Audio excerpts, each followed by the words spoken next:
Hello! Welcome in. Hi friends, how we doing? I thought today, because I have D&D later today, but not until 6 PM my time, and it's 1 o'clock right now, I thought I would I thought I would get cheeked up and sneak in a cheeky Elden Ring stream. So hello!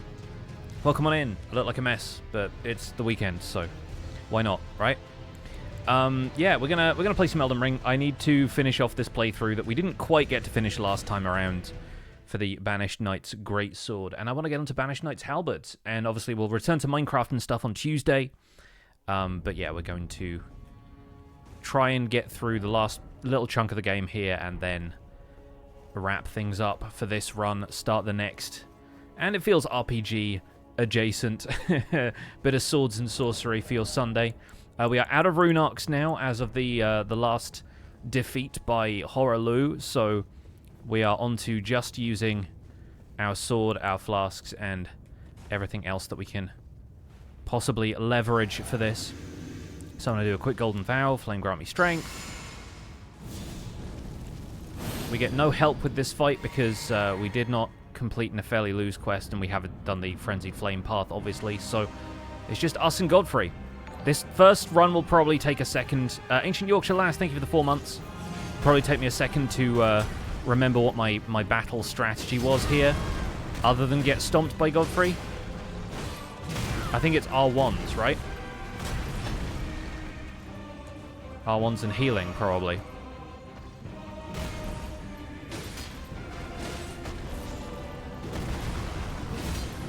Oh, he baited me into that one.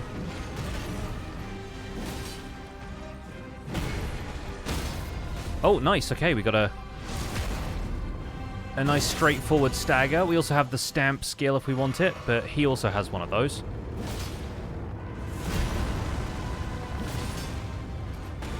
Okay, that's phase 2. Not bad. Oh, nice. A YouTube gaming recap's coming out now. That's fun. Yep, okay. I thought he was probably going to hit me with the whammy there.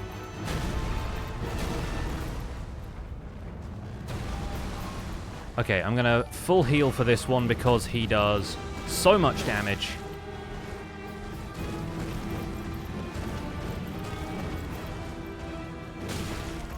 Yeah, I can never tell whether he has a follow-up there or not, but often he will. Okay, I can follow up that one.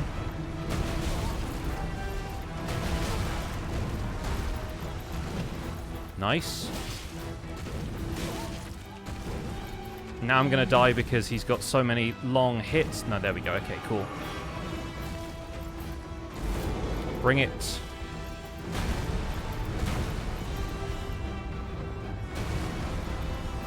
Going to heal after that.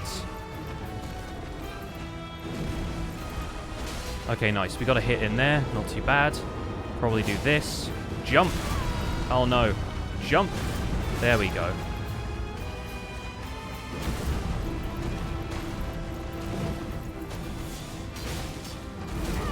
I was sincerely hoping we'd get a stagger there. I'm not sure quite how.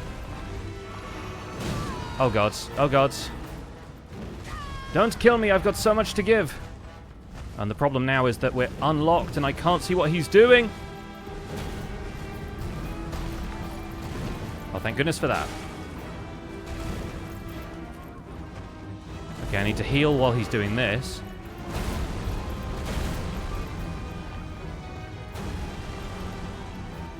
Yeah, the problem with the grabs is that they cancel your lock on a lot of the time. Okay, good. Okay, we're not doing too badly here. I just need to keep my patience. Nice. And a crown is warranted with strength. Pretty good. Not bad for a warm-up, right?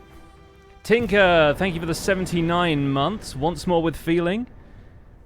Absolutely. Thank you, thank you. Broken Physics, thank you for the 46 months as well.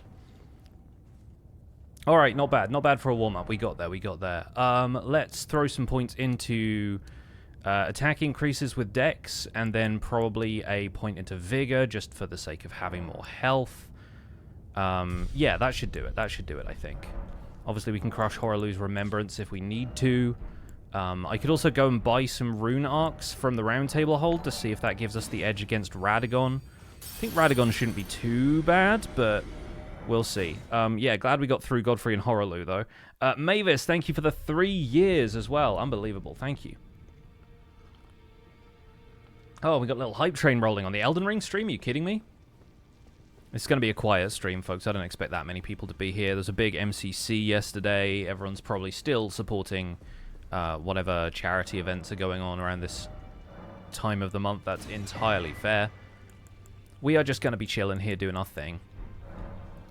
And once again, you can catch me on the 8-Bit Communities Twitch stream a little bit later on today. I don't think there is much else that we need to get here aside from the Rune Arcs, so let's do this for the people of the Round Table Holds. I'm still not sure why it doesn't fill my health bar up all the way, but I think it's because you get a set amount of health along with the Rune Arc, and somehow my health is so high that it doesn't fill all the way to the end of that. Ginger, thank you for gifting a sub to Karian. Appreciate that very much. Eds, thank you for the 6 months of Prime as well. That upgrades you to a new sub badge. 240 gifted. Very nice. Very nice. Gosh, Ginger, so supportive. Really appreciate it.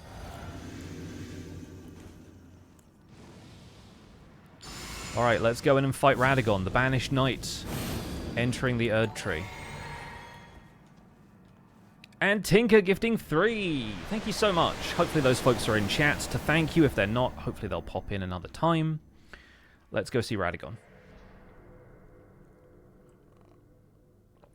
I think this one should be fine as long as I'm just good with patterns and counters. And then we'll see how Elden Beast goes. But I think the R1 spam is it for this sword. I think it's really about having that the string of attacks, like a chain of attacks. Interested to see what will go on with the Halberd if we get that far, which I hope we will, because we're 8 minutes in, we're already on the final boss. But, yeah, the Halberd we're going to do the Castle Morn quest for, so we can get the Halberd from Edgar. I think you can get it from him sooner, but I think doing the Castle Morn quest is more interesting, so we might as well do that.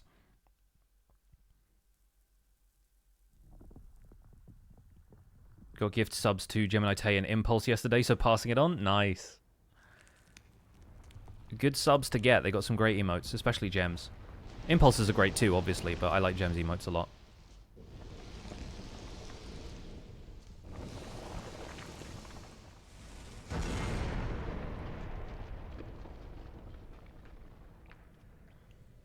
Yeah, the gem is great one is very good. Alright. Friends, the hype train is still rolling. Get some hype for this fight, because the music alone deserves it.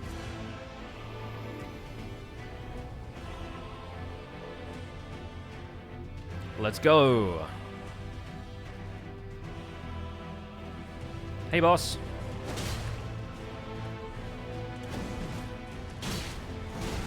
Yeah, this should be fine. As long as I don't get hit by stuff like that, of course.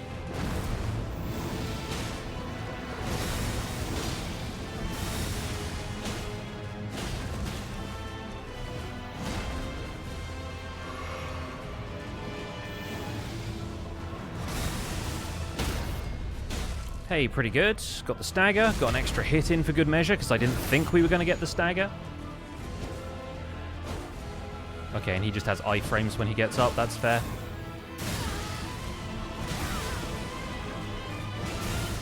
Alright, going to heal after that one, because we got clobbered a little bit there.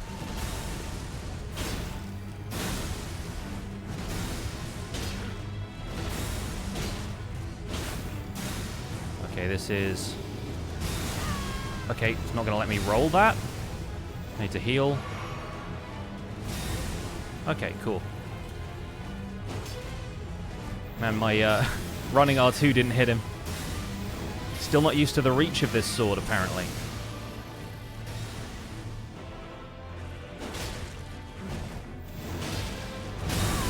Oh, ouch. Okay, did not expect to get hit by that again, but I expected to roll.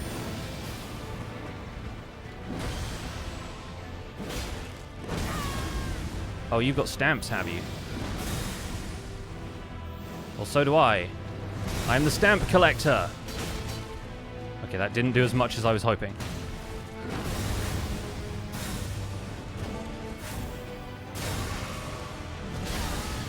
Oh, okay. Let me heal, please.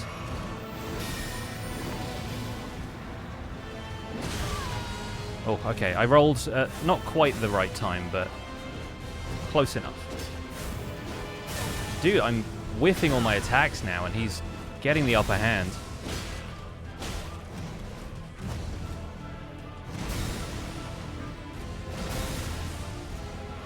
Okay, we're not leaving ourselves with a whole lot of health for Elden Beast, but...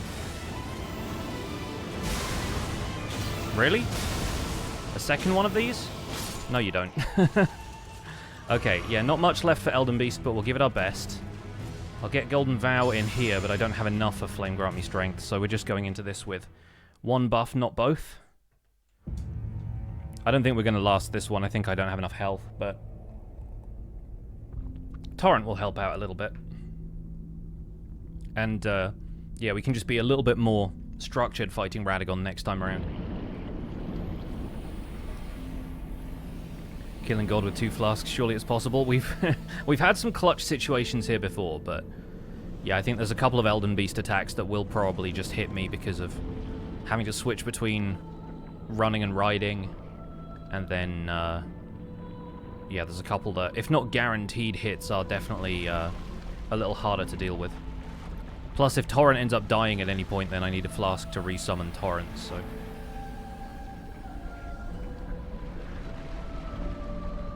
We won't count our chickens, but this has been fairly good so far. We do a decent amount of DPS with this sword if we're buffed. I don't think it's the most powerful sword the rest of the time, but I could honestly have put more points into Dex earlier instead of Faith, and maybe it would balance out over a longer fight. The incantations are really meant to make this a shorter fight by giving me the damage increase up front. Anyway, here's Elden Beast. So let's go in for the usual.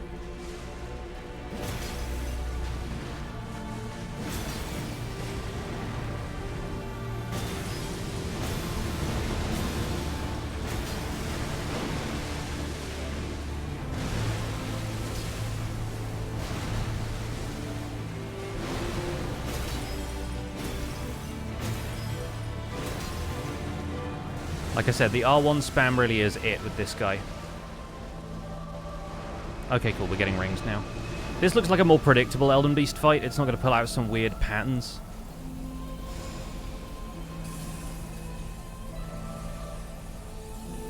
And where is it? Right here, it turns out. Okay, cool. Oh, boo.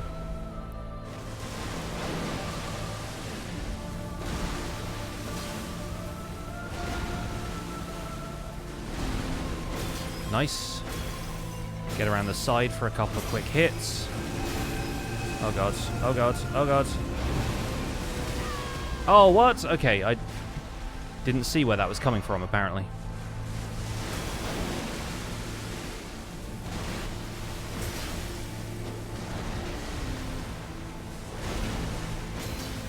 Okay, a few more of those and I'll be fine, but... Also, am I one-handing the sword? I think I was one-handing for some reason. That's my favorite attack, because it always leaves you such a big punish window at the end.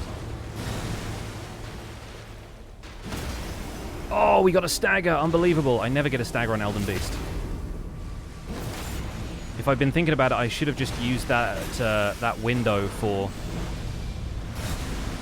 a couple more melee attacks before I went in for the riposte, but I can't turn down a riposte against Elden Beast. Okay, this is going to be 3 rings. Yeah, cool. Alright, well, I'm going to drink now because I have, yeah, full heal left on the bar.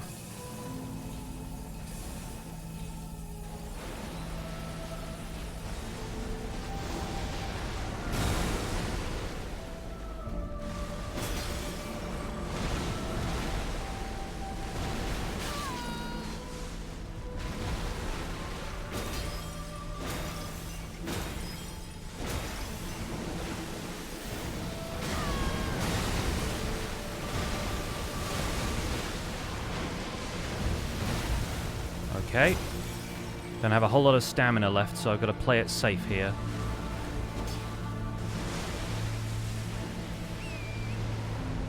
Waves of gold. Oh no. Nebula. Now waves of gold.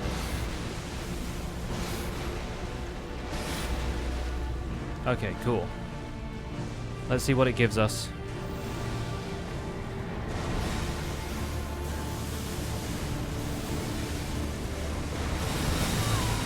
Oh, magic pixel. Go on.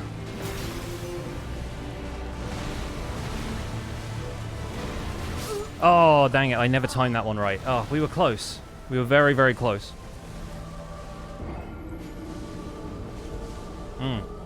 Alright. I mean, that proves we can make it through this fight. It gave us a pretty fair fight there as well. I feel like I was just a little careless, and there's a couple of those regular sword swings that it gives you that I never quite know how to react to because I don't see them very often. We go again. And of course we do have the 4 rune arcs left, so hopefully we can get a little bit more from this. I will just rest, though, to get that last little chunk of health, because evidently that single point of health saved us last time from at least dying a little sooner. Yeah, that was the practice try, of course. We gotta warm these things up.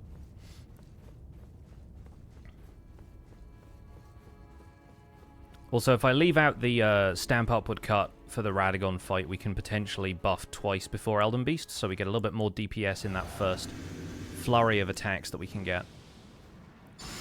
So I'll try not to get too fancy with Radagon, so we can keep this full bar of FP, and let's go in for round 2.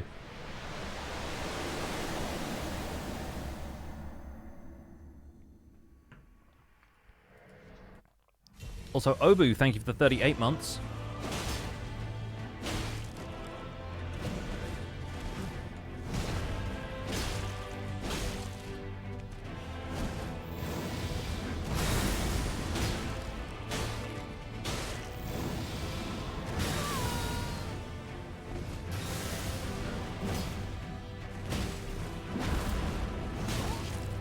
Oh, ouch. I need to heal. There we go.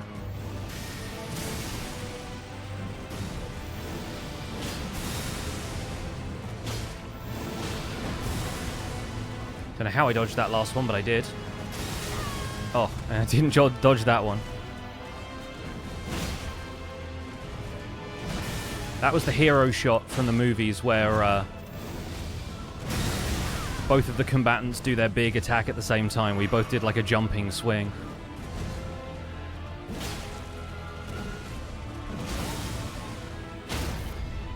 There we go. I've been waiting for the stagger. I was probably preempting it in some of those last attacks and getting it in too early.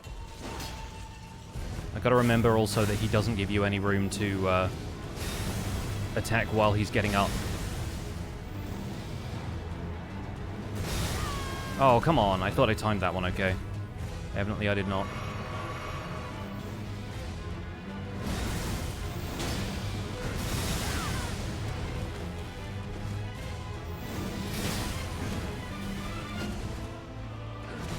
Oh, I'm wily. I'll get you.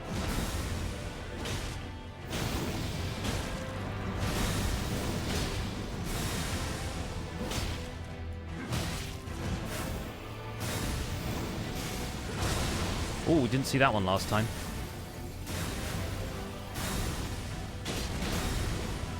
Oh, no, you don't. Okay. Well, we can... Golden Vow. I think we'll have to do a Flame Grant Me Strength after the cutscene.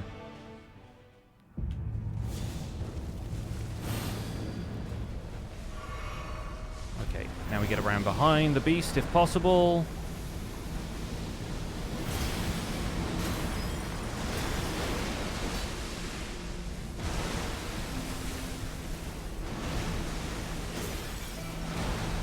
Okay, we'll get a couple of extra hits in here. Gonna come around for a big stab. Nice. Love that attack. Creates so many good openings. Okay, we got a hit on the follow-up as well. This is gonna be rings, probably.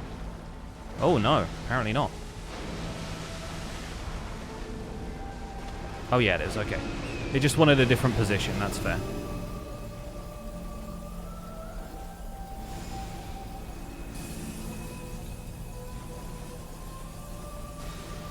Where's it going to be? Right there, okay, cool.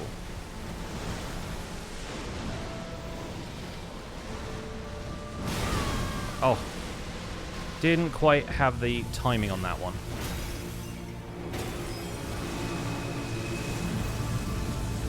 Run away from that. Thank you. Oh, ouch. I was too busy in my my combo there.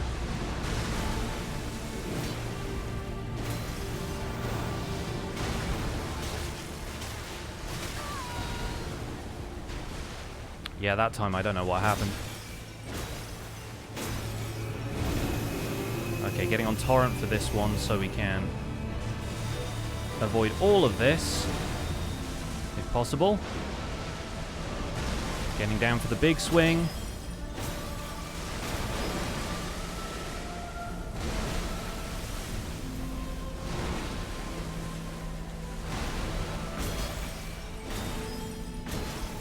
Gonna heal now. Yeah, because I knew that was coming out sooner or later. Spend a little bit of time avoiding this if we can, because there's a lot of stuff coming after us now. Oh god, not Waves of Gold as well. It wasn't Waves of Gold, it was the other one. Ah, I hate that. I swear, every time it starts glowing the swords, I assume Waves of Gold is coming out, but instead we get the arc. Rough. Okay, round 3. Well, this one I'm definitely sitting at the Grace after the Rune Arc because I just wasted a flask. Third time's the charm. Yeah, we'll see. We'll see.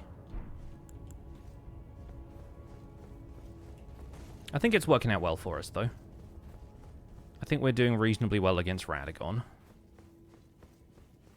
Don't think the sword is letting us down in any way at this point. It's just a matter of getting the hits we need to get. Avoiding the hits we don't need to take. We can trade every so often, but...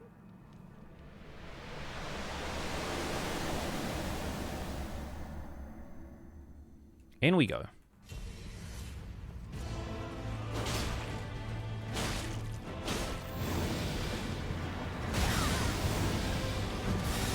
He gave me room to avoid that. I was just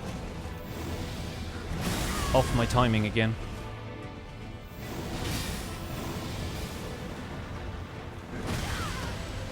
Glad I didn't get grabbed, at least, because that would have been the end of that run.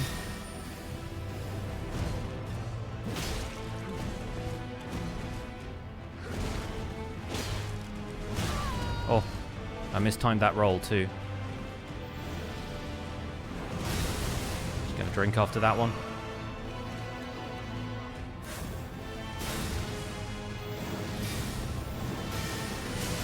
I want to keep up the pressure so I can get a stagger at some point, but no point in doing that if it means it creates openings for him.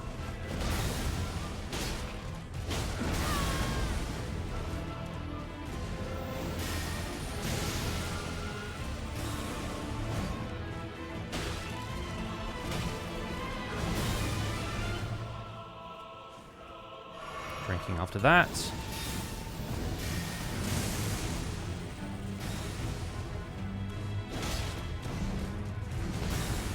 We both did twirly attacks there.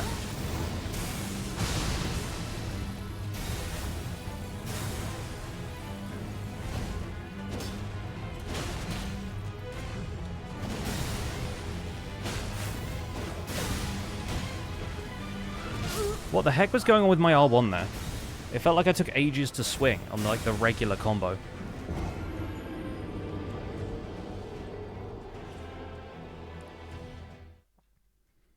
I think maybe I was out of stamina or something. It just wasn't coming through.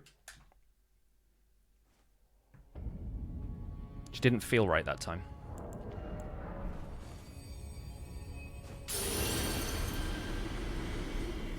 Maybe I was like still recovering from the last time I was hit or something. Either way. I'm pretty confident we can do this without the rune arcs too, like obviously, but It is nice to have that little bit of extra health. The problem then becomes I worry about having not full health, when realistically my flasks aren't even doing that much at that point. Okay, we're two-handing, let's go.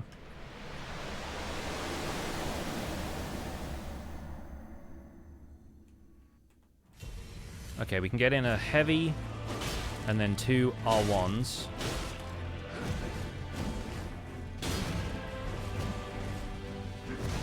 Nice. Okay, and now I'm out of stamina because I was rolling through all of those.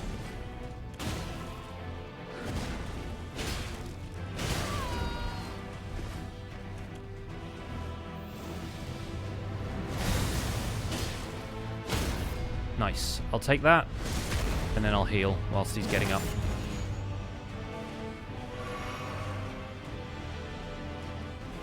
Now he starts teleporting everywhere.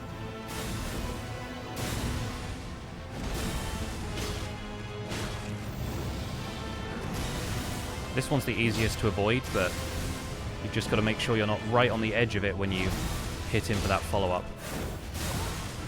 Okay, here we go.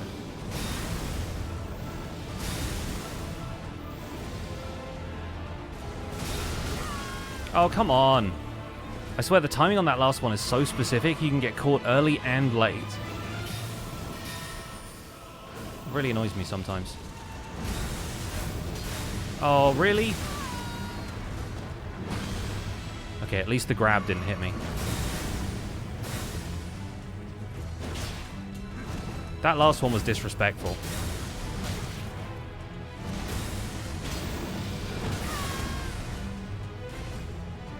I feel like lately he just throws in some weird mix-ups and combos that I never thought him capable of before.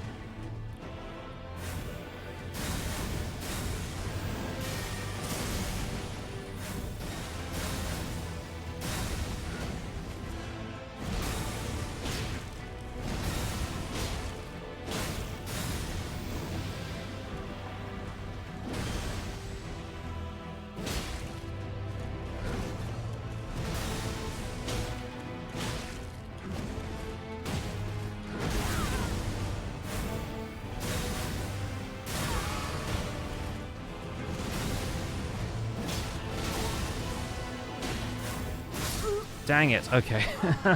I hoped I'd be able to get the last of his health down with a couple of R1s, but...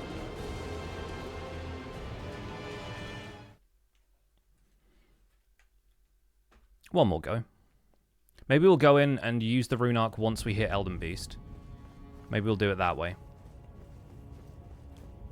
That way we're not wasting it on phase 1 if we're not getting to phase 2 with it, you know? There's other rune arcs we can go and buy from merchants and stuff as well, but... we're here now, I don't see the need.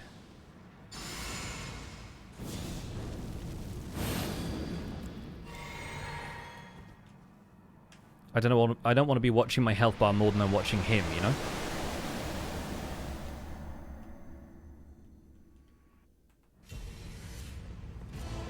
Okay, one of those. 2 follow-ups. Okay, he came out with a quicker attack that time.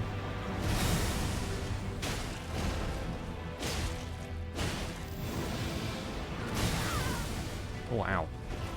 Hit me on the backswing.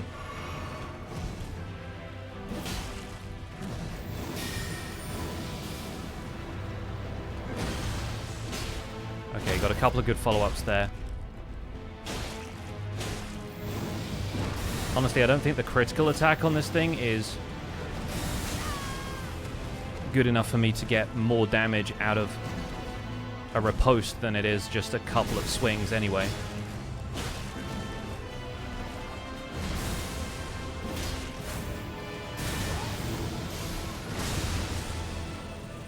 Gonna get a quick heal. Roll when he gets too close.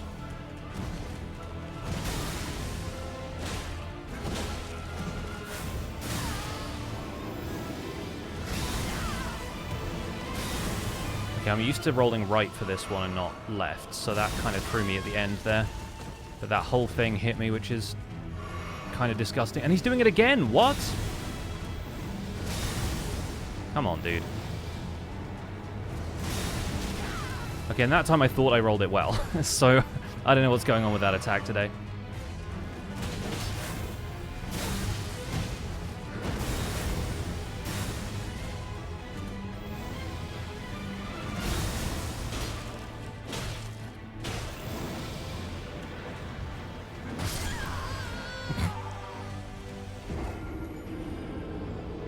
Yeah, my timing is off for this fight, but it was perfectly fine for Godfrey and Hoarah Loux, so... Definitely not a great sword. I mean, the sword itself is fine. Like, I was ragging on the sword at the end of the last stream, but mostly because we just couldn't take it quite to the end of the game on that last stream. Which is why this stream exists. But, yeah, I think this sword is fine. I think I just need to, work on my timing. Least delayed boss attack, basically.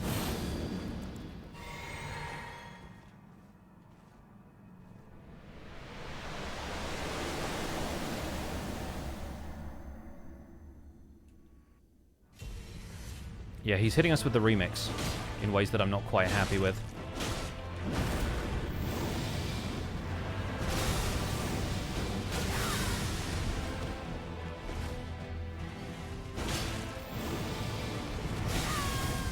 Seriously, like... Some of these attacks I don't think have ever hit me this much before.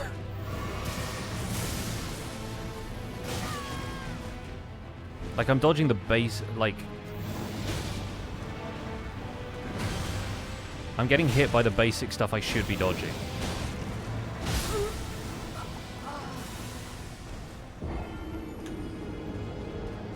I think it's just my timing. I think I'm just late on the dodges.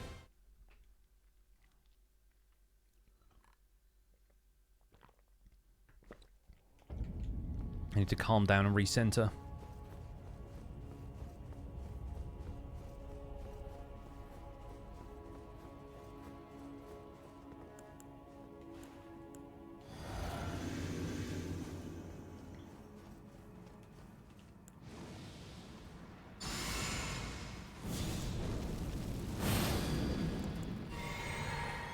Can see my former self there. The Azur's Glintstone set. That person is going to go in and just Comet Azure Radagon, and that's going to be the fight.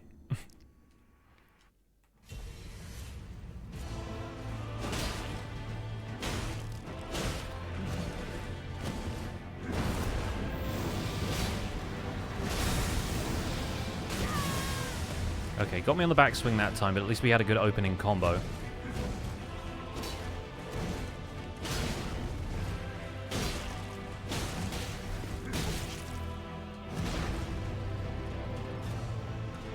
Gonna get away and heal.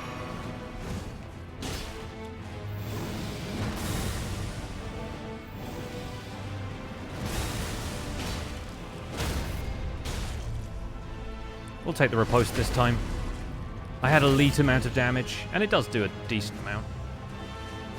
Okay, that hit lands as he's getting up. So he has to be more or less upright.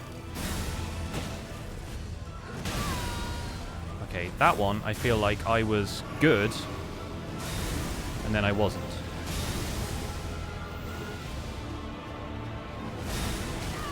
See, why does that one, for whatever reason, like, nothing that I do to roll that works now. I don't know why my timing on that specific part of the attack is off, but I feel like I never had trouble dodging that before.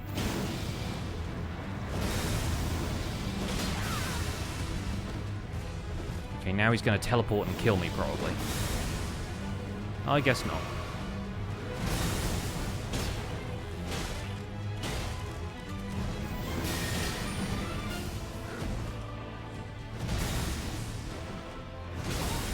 Okay, that one I tried to turn and roll, and it wouldn't let me. But I know about that mechanic.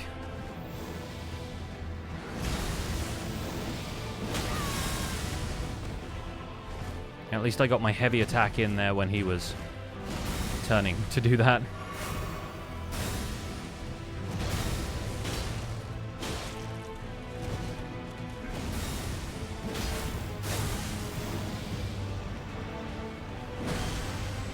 Okay, cool. Happier with that. Now, let's see if I can get both my incantations off. Just. Okay, great. Perfect. Elden Beast.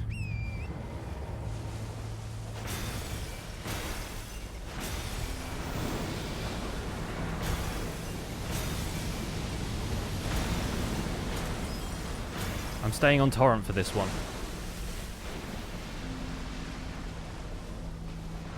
Okay, cool. We get rings nice and early.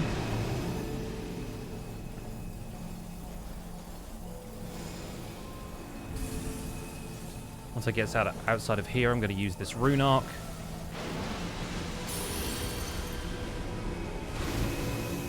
Going to stay on the horse for this one.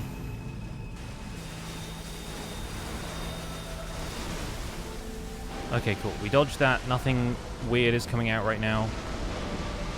Okay, we get a nice big stab, or a slice. Slice. Oh, we got a double hit on the jumping. That's very good, actually. Oh god, we got hit by the grab. Are you serious? Come on.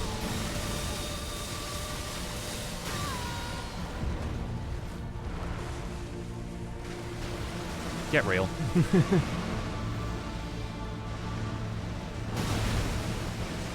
Okay, that one I was okay at. That one I'm fine with. Stop running away.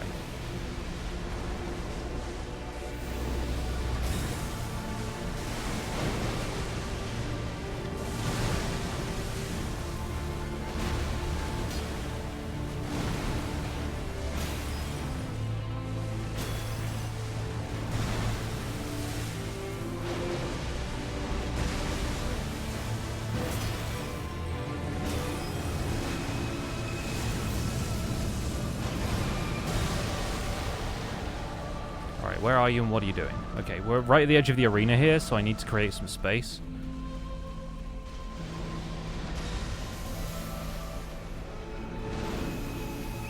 Gonna get on the horse to run past this. I was guessing that was coming. Alright, not too bad with the dodges though. Okay, back on the horse.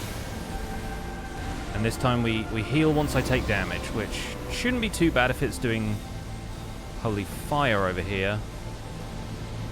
Yeah, that'll be okay.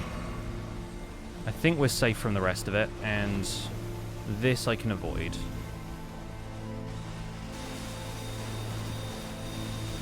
Don't like where I am right now, though.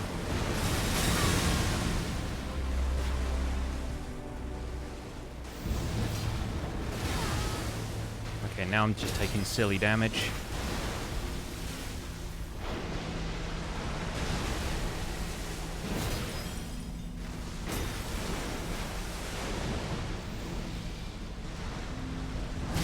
Oh! The rolls are too late. The rolls are too late.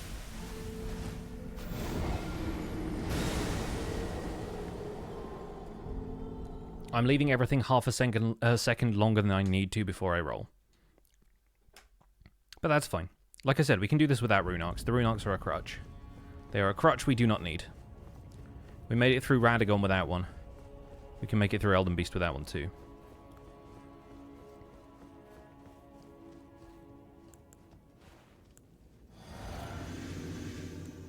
I also think during that... I don't know if it, like... if I'm doing it or if the game is doing it. When I respawned there, I didn't have my weapon two-handed, and so I'm wondering if I was one-handing that whole fight and I just didn't notice. Because once I applied the buffs, I don't know if I two-handed my sword right after.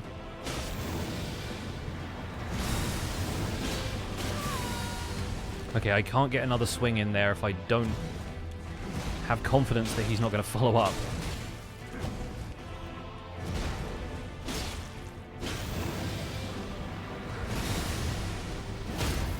Okay, that's fine.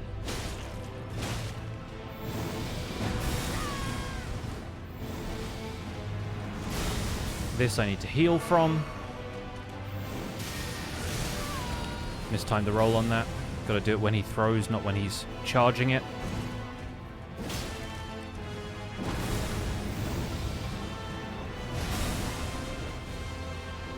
Time for another heal, I think. There we go.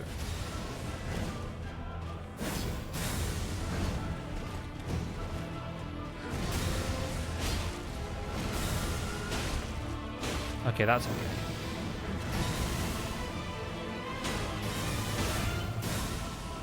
That one I'm happier with.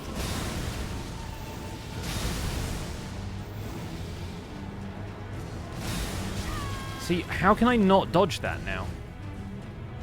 Like, it's weird, but I feel like every time I dodge that before, I dodge it with the right timing.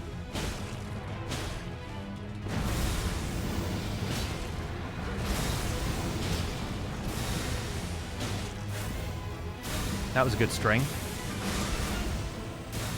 I feel like he's probably pretty close to staggering, but he's probably recovered a lot of poise now that there wasn't a window to attack him again.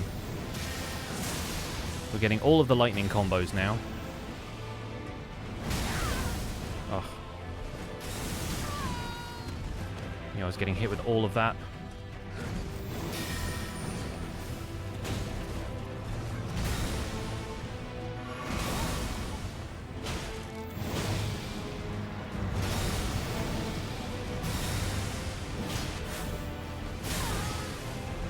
Ah, and then I got thrown by the timing of that as well. Okay, yeah, so this fight, for whatever reason, is getting me today. I feel like this is probably the longest in a while that we've taken on Radagon and Elden Beast 2.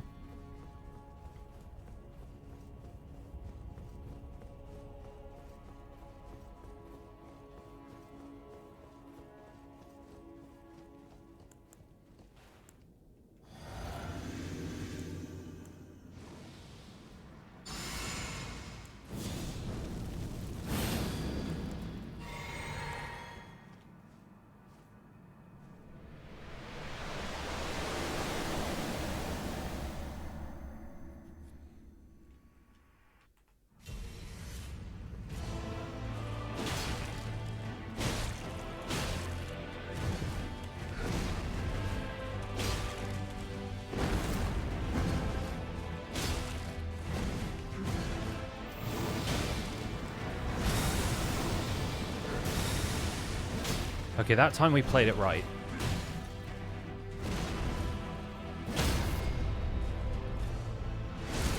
I think I have one talisman switch I would like to make if we don't get any further than Radagon this time. Because I think, considering I'm not using the stamp skill at all, Shard of Alexander is not doing me any good right now.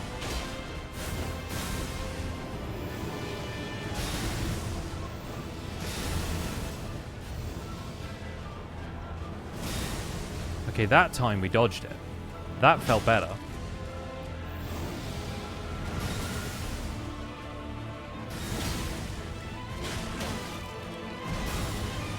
And that time I followed up just in case. Just in case we had a stagger on deck, but we didn't. That's fine though.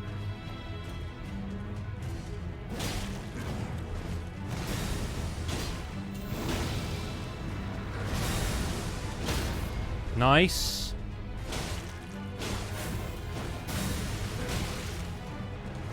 I didn't follow up right, but that's fine. Golden Vow. We'll have to use Flame Grant Me Strength once we're in there. But luckily Elden Beast gives you enough time to buff at the beginning.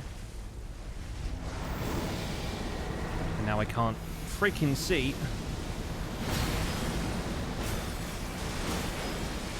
Oh, that's nowhere near as good as it could have been.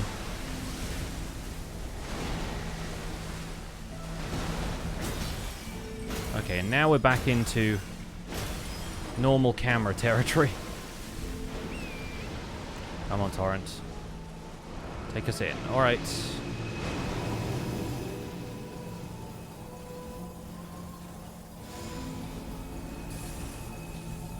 Where's the beast? There it is.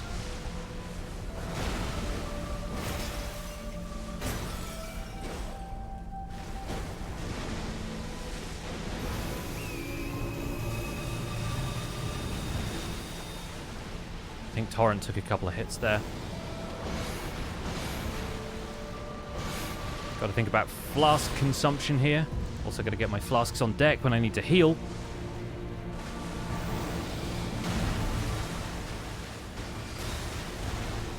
Okay, good.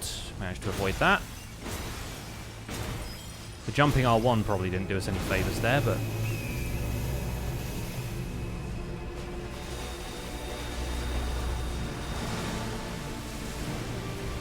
Come on, Space Whale. Show me what you got. Okay. That one's easy enough.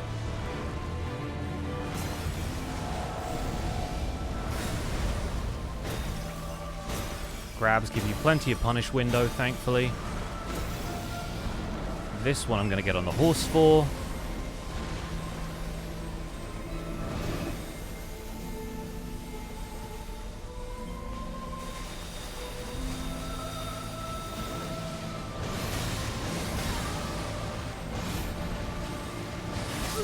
I tried to heal instead of dodging because I knew those were coming for me as well. That was probably our best attempt. I just have no idea how to dodge waves of gold on Torrent. Like, every time I jump, it just curves up towards me. I think maybe you got to jump towards them, but that feels even more dangerous. I was such a good Radagon, too. I think we did way better that time.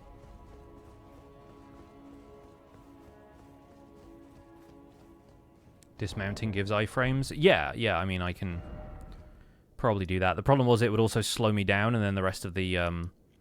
Elden Stars was going to catch up to me. That was my main concern there. You used to have to fight the beast on foot in the snow uphill both ways. Yeah, no, I've done my fair share of that. I am much happier now that the snowplow of Torrent has been invented.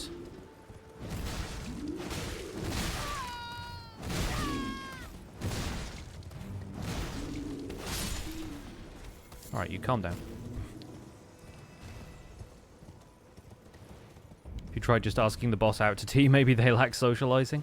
Yeah, I'm going to swap Shard of Alexander for the Green Turtle Talisman just to get slightly better stamina recovery.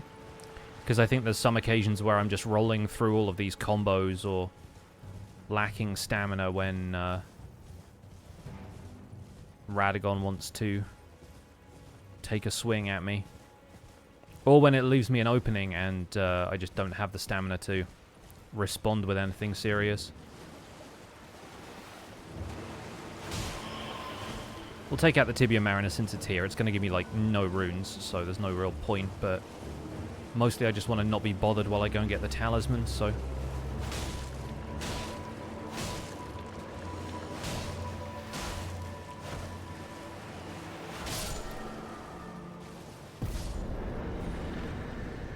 Imagine D shows up now and is all like,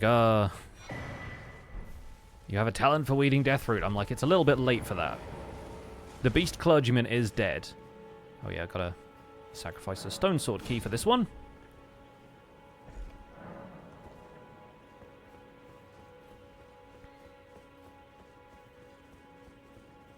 Behold, dog.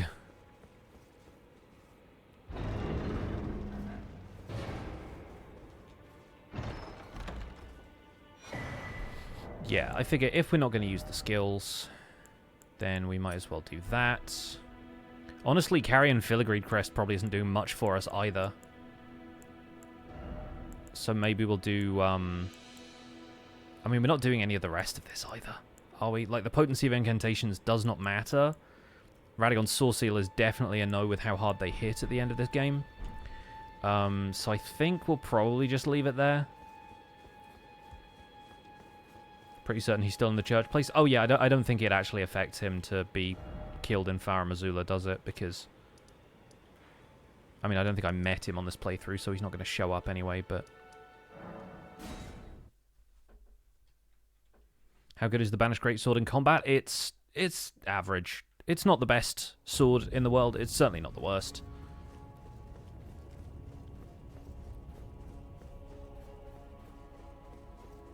The reach feels like it's lacking occasionally, but I think it is one of the longer greatswords. It just feels like maybe I built a little bit too little dex into this character. Oh, that's a point, actually. Do we still have...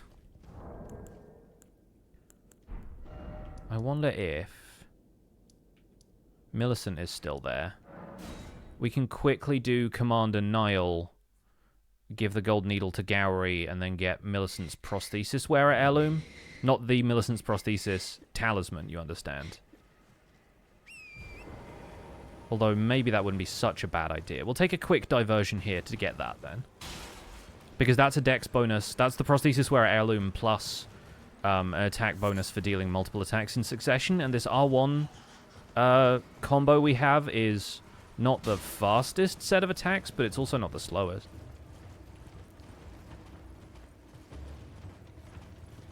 It's a great sword in that it's been grating on me for a while, yes.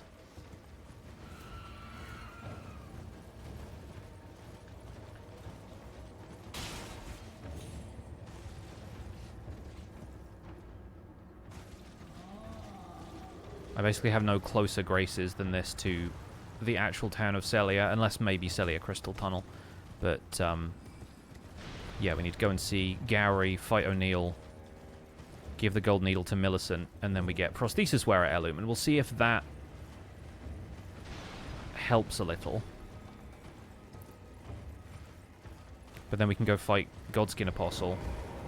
Oh, I'd hoped to strap don't fresh. Should you I will teach. I need your name resting. But when the but Millis for this, seek the needle. Alright, cool. O'Neill should be relatively easy. I think we're at endgame power levels, so we should not have any trouble fighting him and his group of weirdos. Sapphire Augen, thank you so much for the 2 years. Appreciate that very much. Thank you, thank you. There he is. Let's see if we can get the drop on him.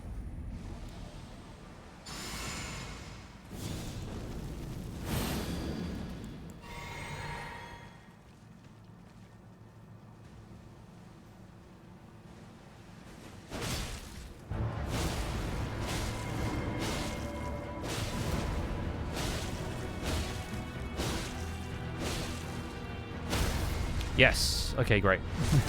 So summons don't need to do anything because he dead now. Peace.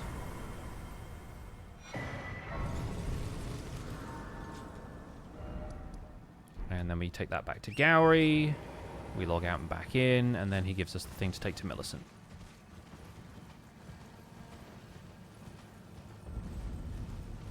Yeah, see, this sword is pretty solid against most things. It's just does still require a little bit of skill to fight the final boss, and I'm having a no-skill day. Go on. Now, well, the work of a... Can you give me as well, mate? Alright, we'll log out and back in. We're on 7 hours worth of playtime, which is still pretty solid for this run. I think anything we do now is going to be below 10 unless it involves getting really late into the DLC.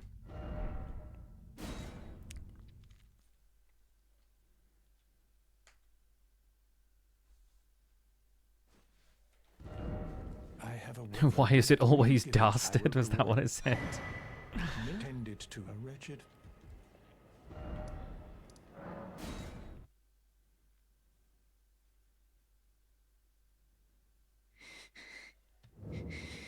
Hello. Well, my flesh, it is a cup. You to quell, but never mind. I would rather than some. Would you mind? Okay, quick blank cutscene. Well, why do you feel so? You're about to arm her? Well, we're about to, for a start. My apology. Everything, even the night. Stand her up.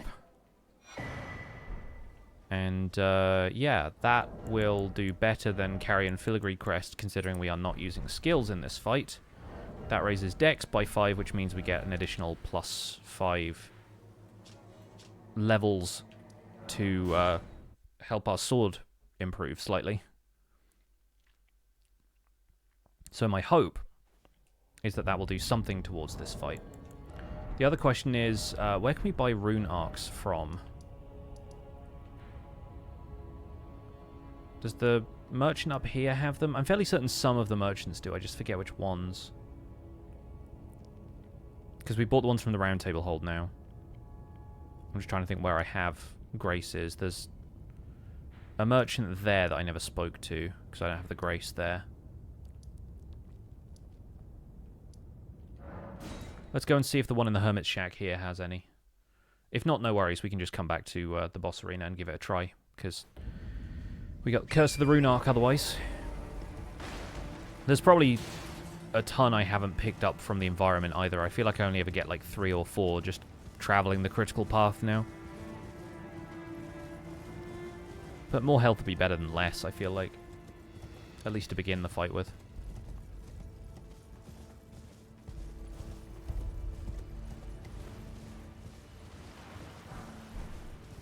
Grace mimics.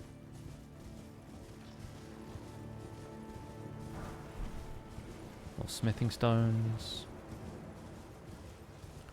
These fellows, including the weird ones that like leap into the air and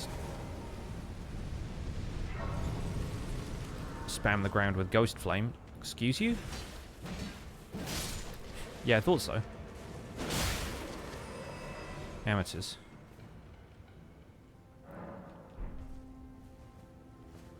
So what has this fella got? His customer. Well. Does have 3 rune arcs. That's what I was thinking. Okay, cool. Thank you. He was like, well. And I'm like, I've not got any time for it. Bellum Church gives 3. Thank you. Also good to know.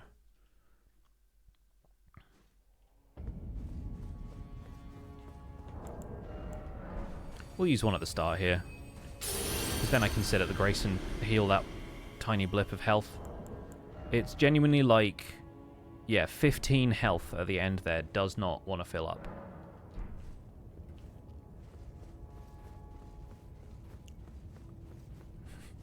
Mogwin guy gives 3 as well. I haven't actually seen that guy on this run. Because we didn't need any somber smithing stones, so I haven't been up to that side of Mogwin Palace. The absolute, like, Hail Mary strat on this particular character, because I'm two-handing the sword the whole time, was to beat Moog, go to the DLC, and get the two-handed sword talisman, but that involves beating Moog, and who's got the time? Who's got the time when the final boss is right here and, I think, doable?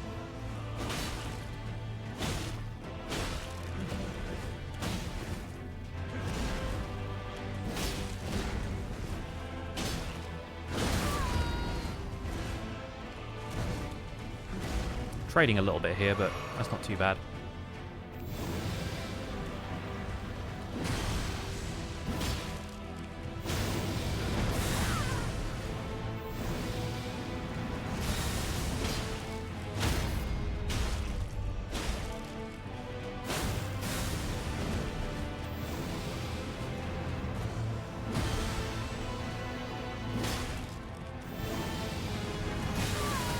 Ow.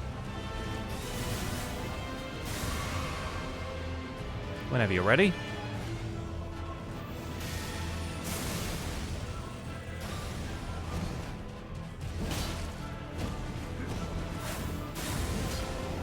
Okay. You kind of gave me that one. That was a freebie. Alright, well.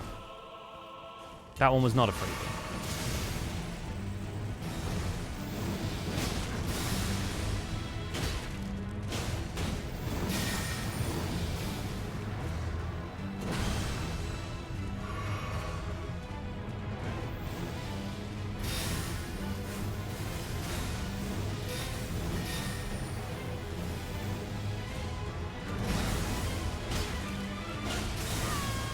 Forgot about the delay on that one. I'll take it for a couple of hits, though.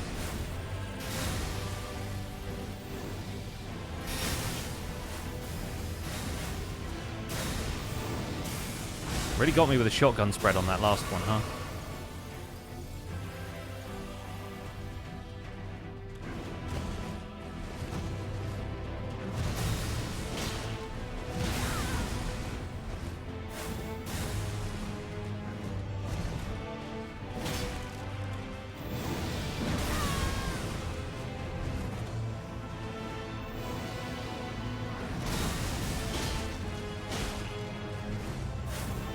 was expecting a teleport that time.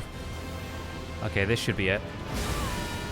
I mean, unless I just completely beef it, which... I mean, it was it, but just not for him.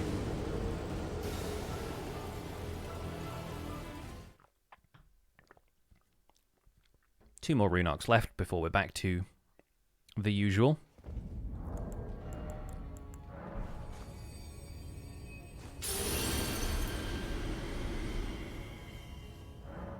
But yeah, I think we got it dialed. I think we got it dialed. I think I just need to execute properly.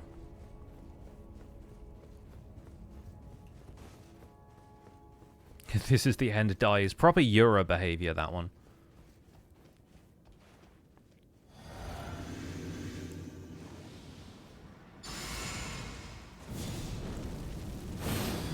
This is the end for you and your Cessblood. Dies.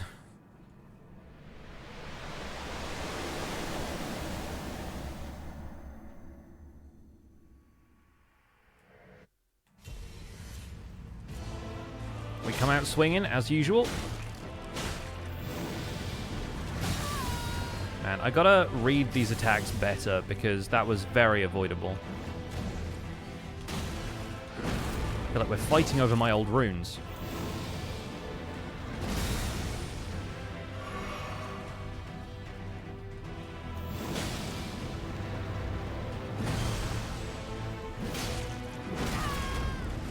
He recovered from that way faster than I expected him to, but I think it's a counter-attack behavior to that last hit I did.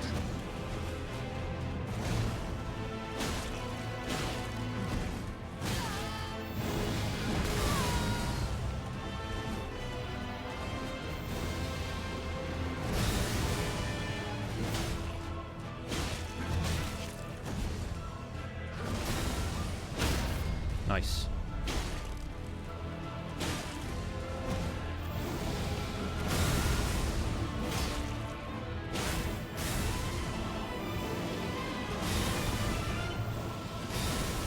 Okay, this one I've got to heal between because I don't know if I'm going to be able to dodge this or not. Which I did, so that's good.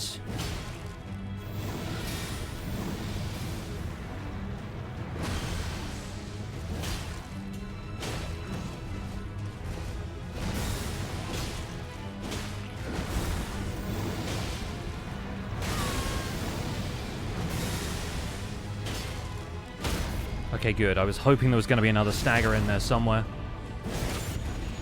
Okay, one more hit and we're good, but I'm not going to count anything for granted here.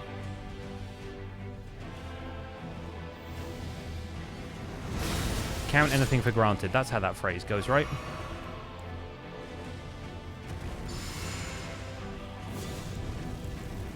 Okay, cool. We got both buffs going into Elden Beast.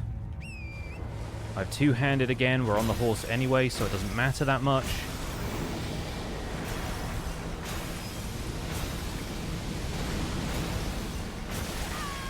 Oh, and we still got hit by that somehow.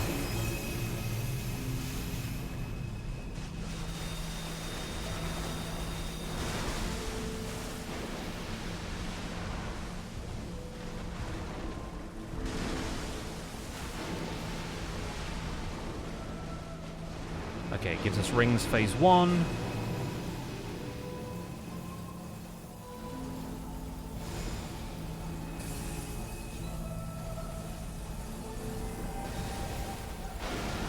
Nice. Good position right at the start here. Need to lock onto it though. That'd be helpful, wouldn't it? Come on. Great stuff. Although, again, the spacing. Hello, I whiffed all of those. Okay, it's giving me another go. Something about Elden Beast's body. It's making it really difficult for me to see when I'm, like, right next to it, I guess?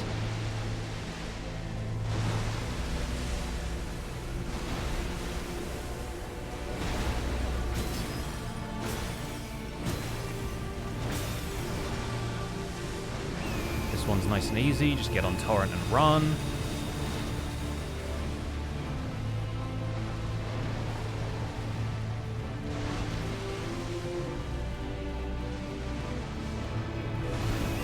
with this one, really.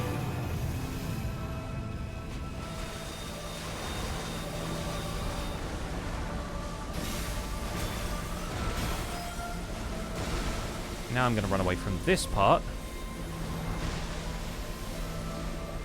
Get a heal while I can.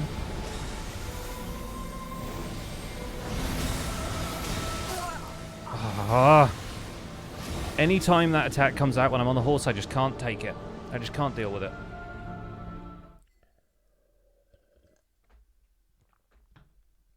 Oh.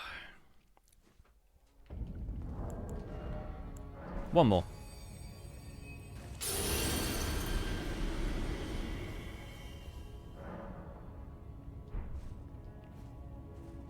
That's the thing. I think it still does waves of gold sometimes anyway, and if it doesn't, it does a variant of it.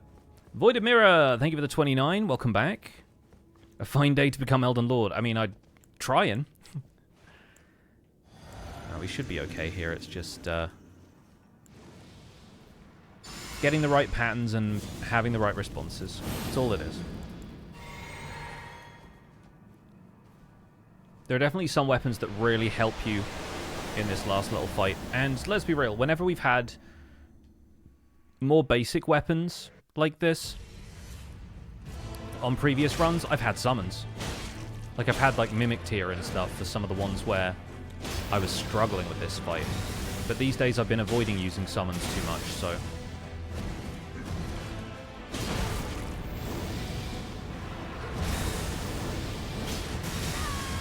Okay, that one caught me right on the edge, but... Get down here.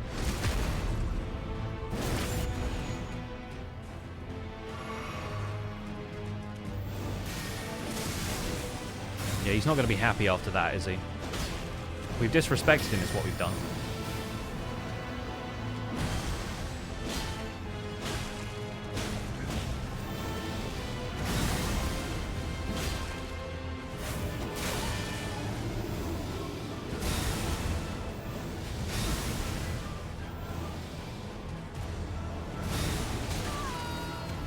Still not sure what hits me there, but fine.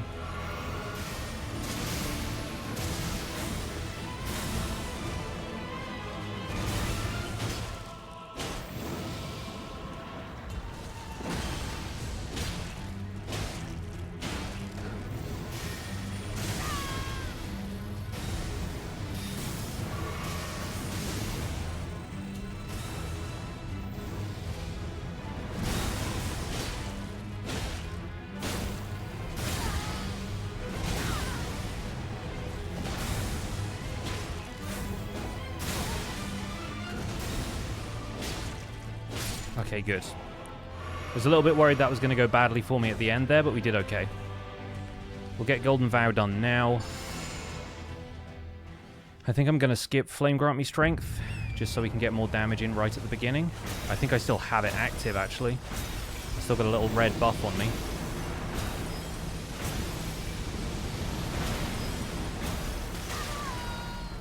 Oh, Torrent.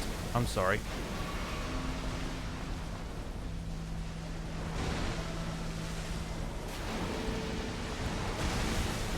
Why, thank you, I will have a free attack.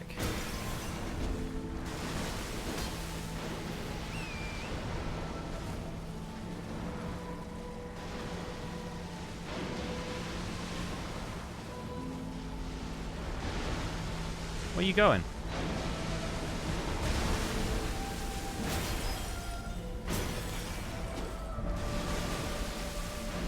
This has got to be rings 1, right? Oh. Just diving all over the place. It's like, I'm waiting for you to cancel this lock-on you have on me.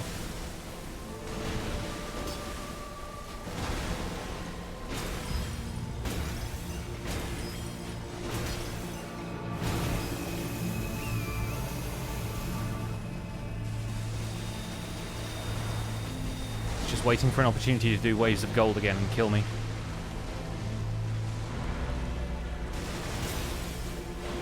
You come back and you fight. Seriously, what's going on with AI right now? I chase it down and it's like, nope. Okay, there we go. This is the point where rings start happening.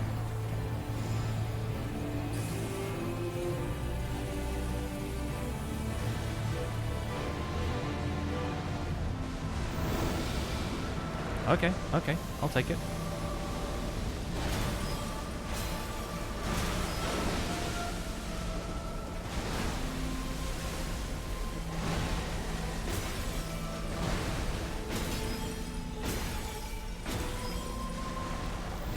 Absolutely kill for a stagger right now, but I'll settle for just whatever this is.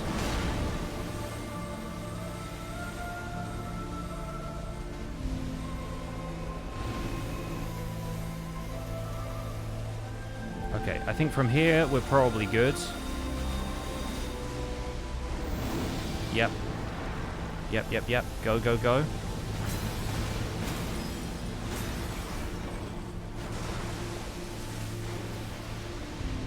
Chase it down. Okay, this is 3 rings. Why don't I post Elden Ring stuff on YouTube? I do, it's on my VODs channel. Just VODs of these streams, because Elden Ring is a, at this point, a pretty well documented video game. And so I don't think I can really provide, like, tutorial content for it the same way I do with Minecraft, but I don't post it on my main channel because my main channel is very Minecraft focused. And I feel like that audience is not necessarily the same audience as this game.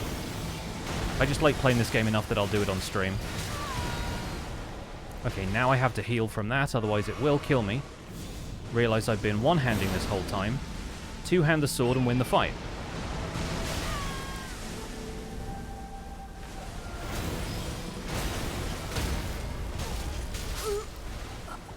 Or just, you know, die. Because of hubris.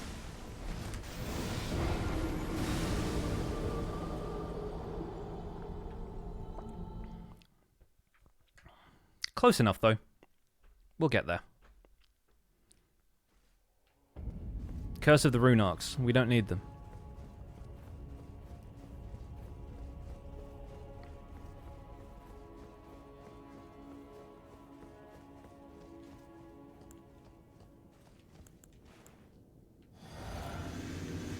That's Golden Vow and Flame here.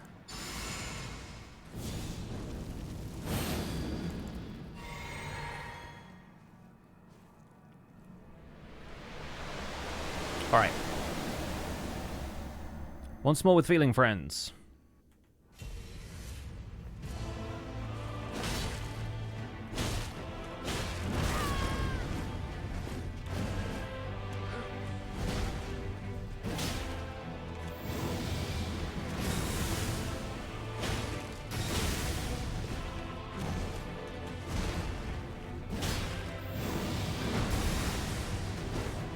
I thought I was going to get him that time.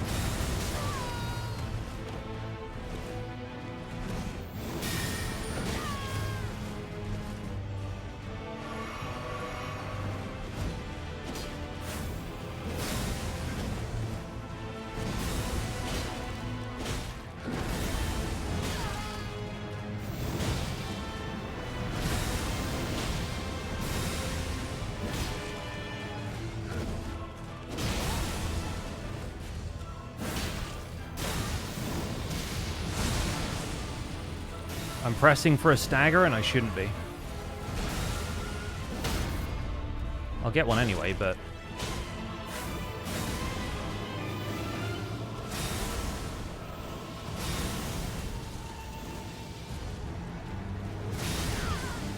that time didn't even roll first. It's too early or it's too late, one or the other.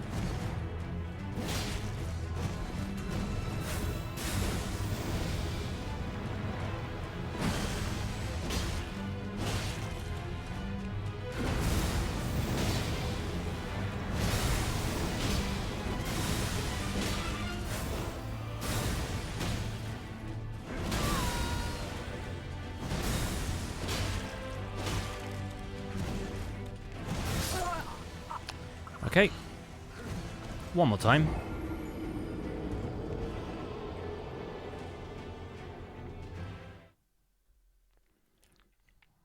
One more time. Yeah, I don't think we're going to get much of a bonus from Millicent's prosthesis, so I'm not going to worry about doing that quest. 'Tis but a scratch.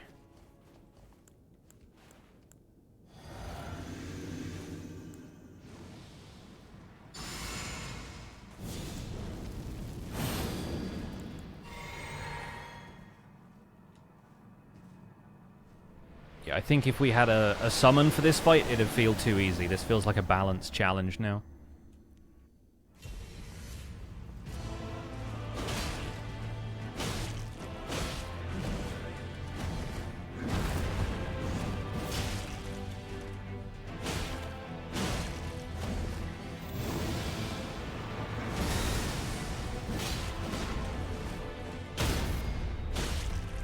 Get the riposte.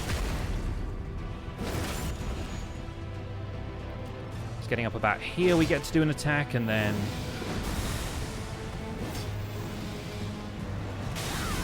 Okay, that time I couldn't see him because he was directly above me, so that's my bad.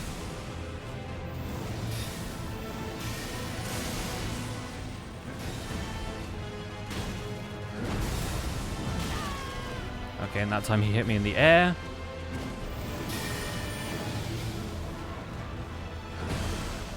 We'll heal after that, I think.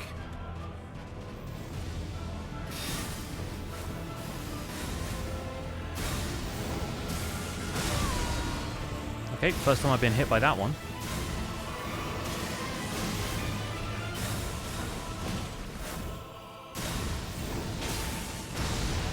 We're just getting comboed now.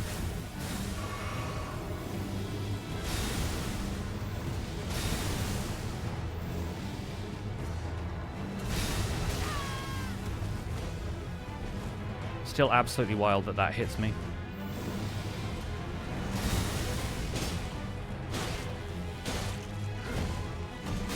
Feels emblematic of everything that's going on with this fight, actually, the fact that that hits me, because, like,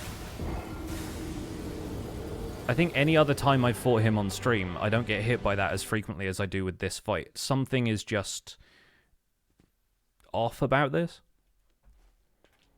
And it's not that it's off about the fight itself, it's just off about me. Like, my timing is just not... On this run, for whatever reason, my timing is just not working out for me.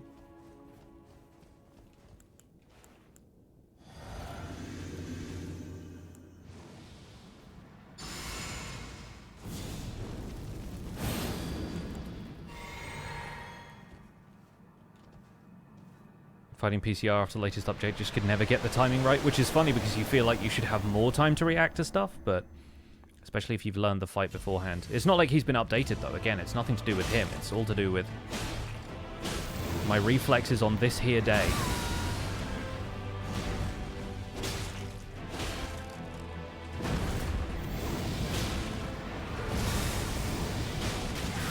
And the choices I'm making. The openings I am trying to, or choosing to, exploit.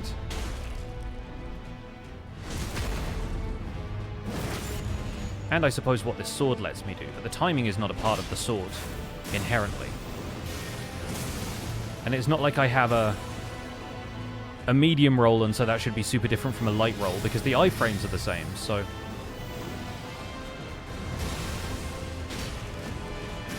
If anything, that's just a distance thing. And you guys saw me dodge this earlier, so, like... I don't know why I'm having such a hard time with it now.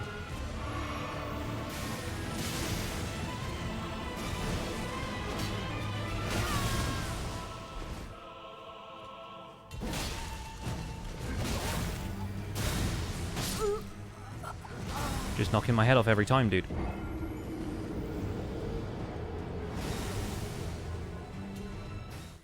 My attention span could never with slow attacks. Old PCR was definitely better. That's funny.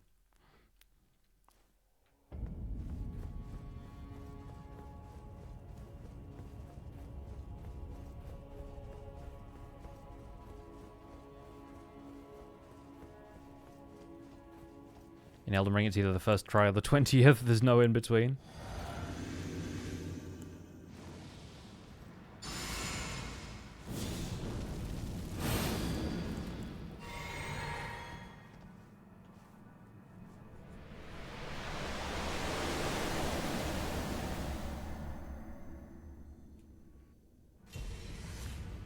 This is a good way of learning this fight for future weapons, though.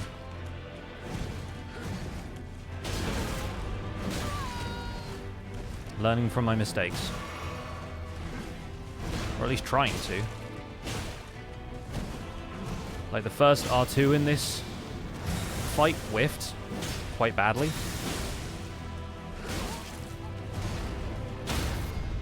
The spacing's got to be better.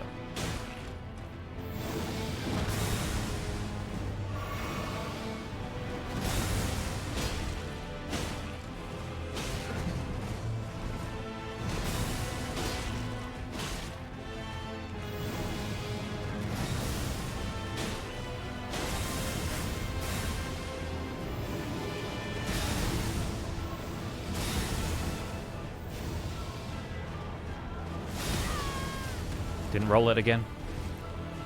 I definitely hit the button, but it's just a slower transmission between my brain and my hands today.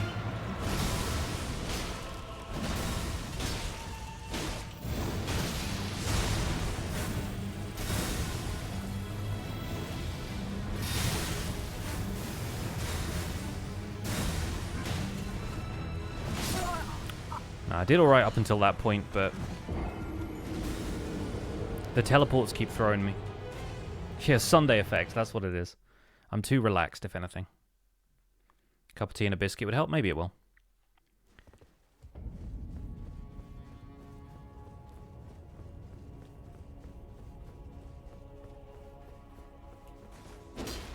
I think a cup of tea and a biscuit after this, though.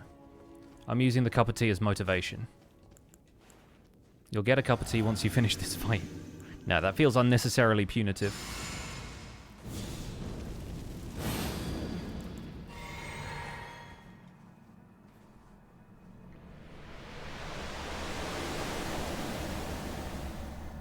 Yes, the cup of tea is the real reward.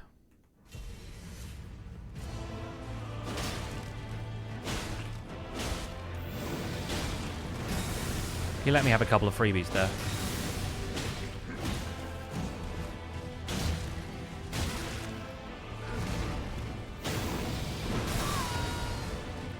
And I kept pressing for a stagger again.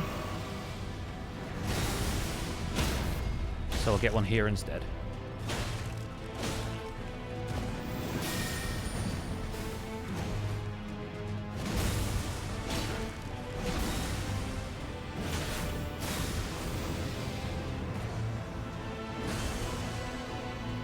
Okay, okay.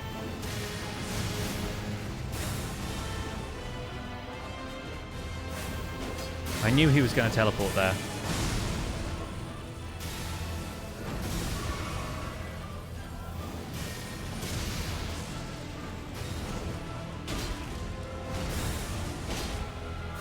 Okay, now he's on this.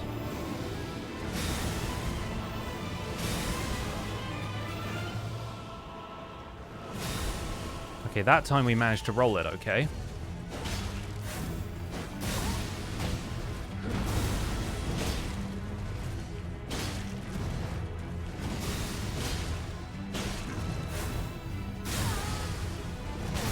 Every time, dude, every time.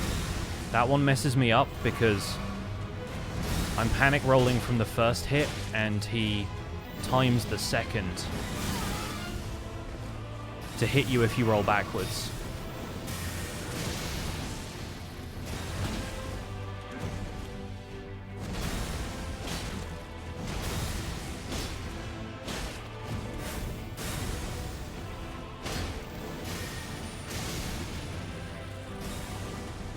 This is it then.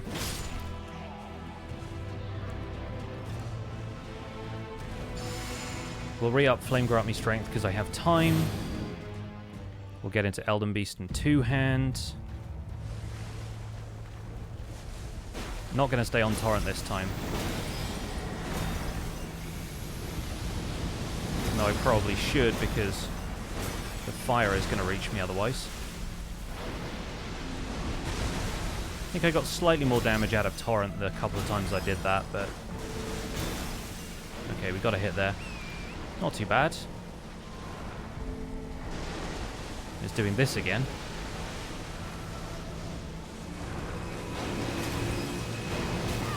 Yeah, that hits.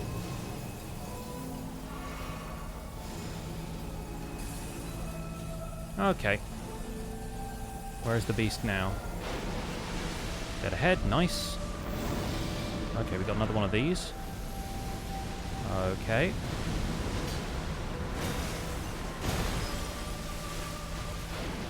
I will need to lock onto you, please. Okay, good dodge. Run away.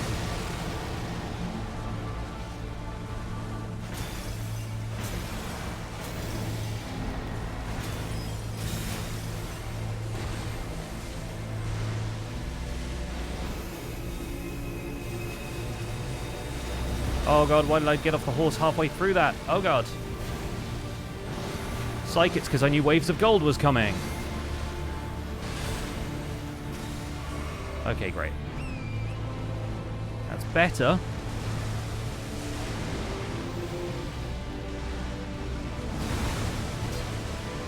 Now come back here and fight.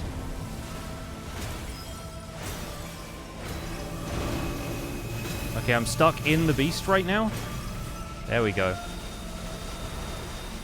Clown's to the left of me, Joker's in the right. Here I am, stuck in the middle of the beast. Okay, this should be alright then.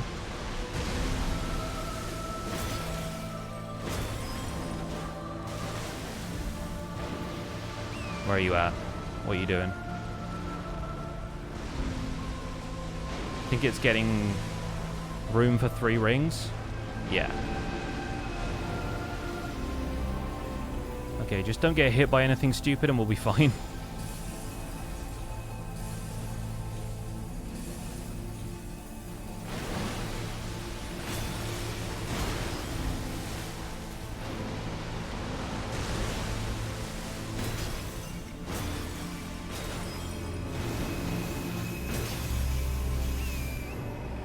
Torrent, I need you.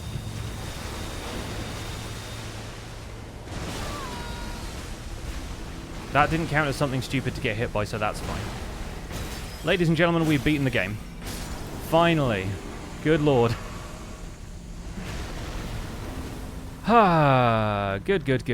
God slain. Banished Knight's Greatsword. Definitely one of the weapons ever. No, honestly, that could have been a lot worse. That was not terrible. Gold. Of course, the lesson to learn here is always believe in your soul. You've got the power to know you're indestructible. Always believe it. We're over 125. We are level 126 for that one. We'll crush Elden Beast Remembrance to get that last level. Because who needs this thing anyway? Kapow!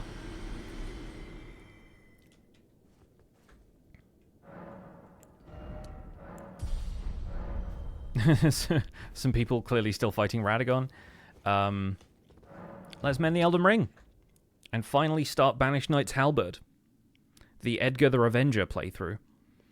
Although we're not going to do the full, like, Frenzied Flame path, because Edgar never makes it that far to begin with. He goes mad instead, but... Yes, starting Halberds.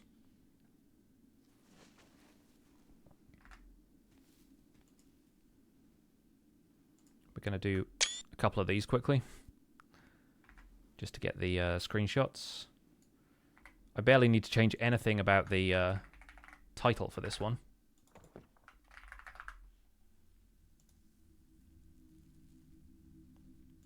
Halberd was what you called your character? Hell yeah, I love that.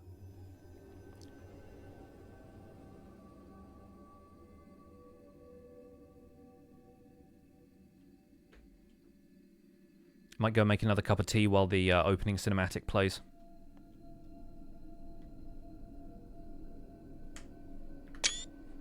Pretty cool outfit, the Banished Knights set. I think we're going to freestyle it a little bit more on the Banished Knights Halberd playthrough. We'll just kind of go with whatever feels good. The fallen leaves tell a story. They've told the same story for a little while now, actually. Of how a tarnished became Elden Lord. In our home, across the fog, the lands between. The lands betwixt. Does Edgar drop his gear at any point? He does if you kill him sooner. But if you want to get the full story of Edgar, you obviously do the Castle Morn quest and then fight Edgar the Revenger. That's what I'm planning on doing for getting this weapon. So, Age of Fracture ending once again. But yeah, it feels like, obviously we could kill Edgar for it to get the weapon sooner, but it feels more fun to kind of follow the quest line a little bit. He lets you skip 3 smithing stone upgrades. Yes, that's going to be very nice. So here we are wrapping up the Banished Knights Greatsword playthrough with Banished K. Started as a hero, ended as, I guess, a hero. With a little bit more faith. And the stats, I think, worked out for us. We could have put more into Dex. I think, honestly, putting more into Dex was a better plan to begin with. But, yeah. All in all, switching up for the Green Turtle and the Prosthesis Wearer Heirloom probably didn't make as much difference as I feel like it should have. But, yeah, Banished Knight's Greatsword was plus 25. Did everything we should have done. Just needed to execute where it came to the last little bit. So, that's where we'll say farewell to Banished K with 7 hours and 36 minutes on the clock. And we're going to start the Banished Knights Halberd playthrough.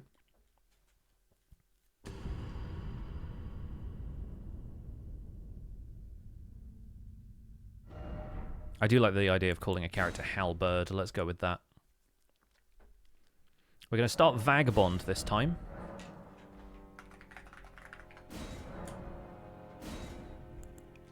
He's going to be a mature man. We'll start with the Golden Seed Keepsake. Base template will go with... I don't know which one of these looks like a Hal. This guy looks a bit like a Hal. Skin tone is a little bit light. Let's make him a little more robust looking. There we go, sure. Slightly tanned. The hair, I think we will change the color to something a little closer to brown. Maybe not that. Oh, this guy looks like he should be playing bass in like an 80s band. Especially with that facial hair.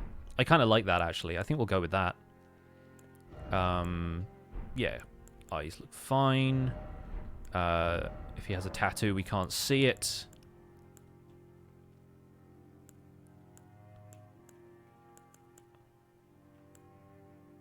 I think he should have some pretty wicked eyeshadow, actually. Let's see if we can get a read on where that is. There you go, yeah. Up a little bit around the eyes. Yeah, you can kind of see it poking through there. Just from the tattoo, it's like, that'll... He looks like he needs some sleep, poor thing. I know there's specifically, like, stuff you can do for, like, eye bags and whatnot, but... Yeah, that seems good. He's got, like, a Nigel Tufnell vibe about him, but, like, more miserable. And that seems fine. There he is, Halberd. He looks kind of French with just the mustache. I don't know. I don't know why he looks French to me, but he does. Halberd. Anyway, here comes the bouncy ball. Sing along if you know the words, and I'm off to make some tea. See you in a minute.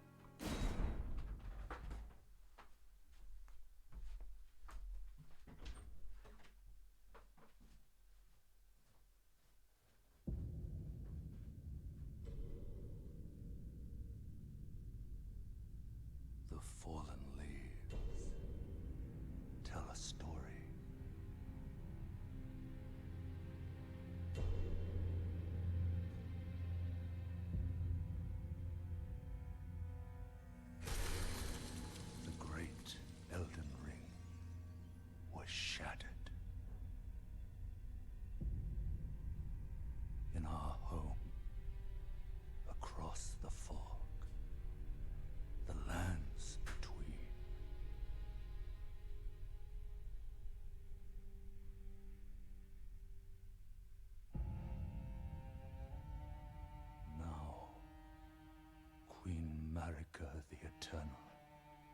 is nowhere to be found.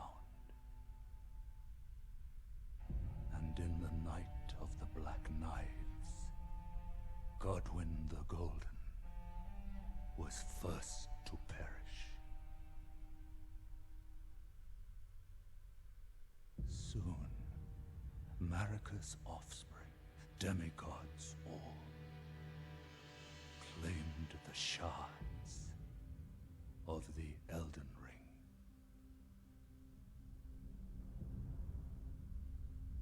The mad taint of their newfound strength triggered the shattering.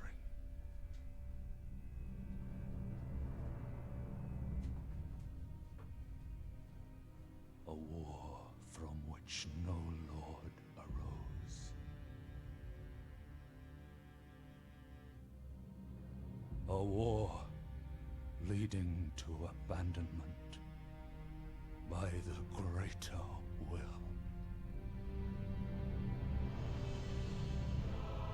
Oh, rise now, ye tarnished, ye dead who yet live. The call of long-lost grace speaks to us all.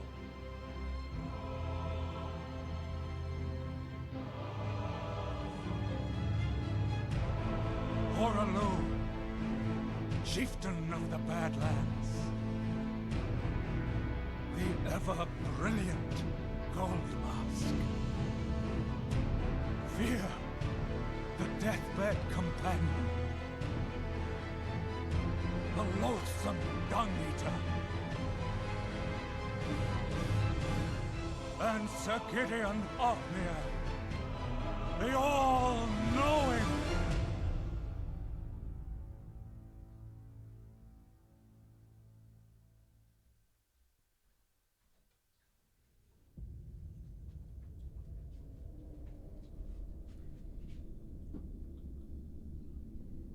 And one other, whom grace would again bless. A tarnished of no renown.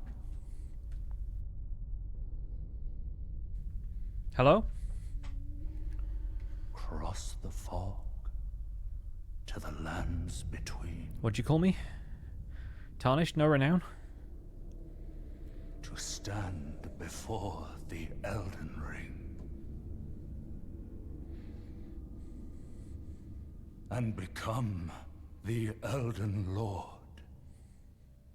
Elden, that Lord. Okay. We're back. We're a vagabond. We're currently heavy rolling because vagabonds are like that. I also start with a halberd, which I will be using. Jury's out on whether or not I'll be using the shield. But yeah, that still makes me a heavy load if I wear the helmet, so let's not wear the helmet. Let's let's have this 80s metal band member. Welcome to Who Wants to Be an Elden Lord, yes. Gosh, this is a heavy weapon. Do you reckon we can beat the Grafted Scion with this? What if we charge forth? Ooh, now then.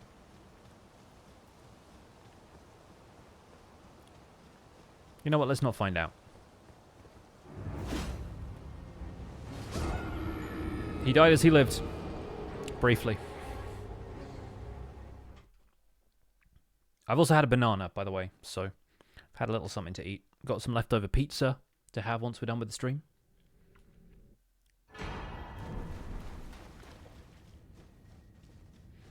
Yeah, have a banana. I do like how both beat up and plain the Vagabond's starting shield is.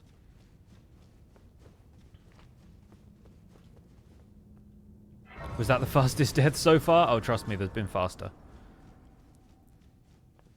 But yeah, the speedrunner's way of getting past the Grafted Scion is just not to fight it, because any death in that scenario takes you to the next area of the game anyway. as long as you've triggered the Grafted Scion fight first. You can't just jump off of the precipice at Castle of, or Church of Anticipation, or whatever it is, Chapel of Anticipation. You do have to trigger the Grafted Scion fight first. Hello, Vare. Oh, come to the, of course, unfortunate without God, you are fake. Lami, are you familiar? You may all that. Lami. It will lead He's you French, to Vare. Didn't you realize? Great to castle, the home. It's a castle. If you see.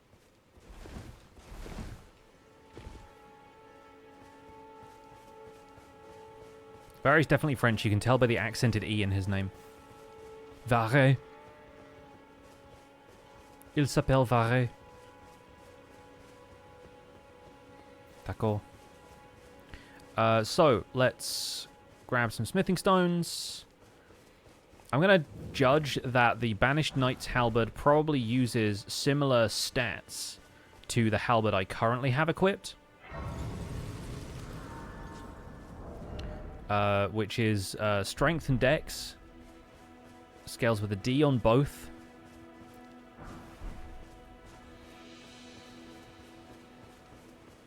So we're gonna assume that's the stats I need to level as we kill Greyole, and then we'll go and do Castlemorn once we have a couple of levels, just so the fight with Leonine Misbegotten isn't awful.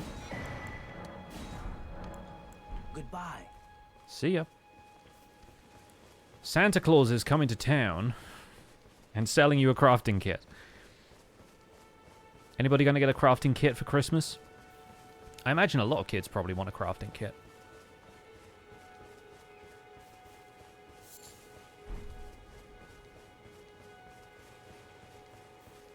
A lot of projects you can do.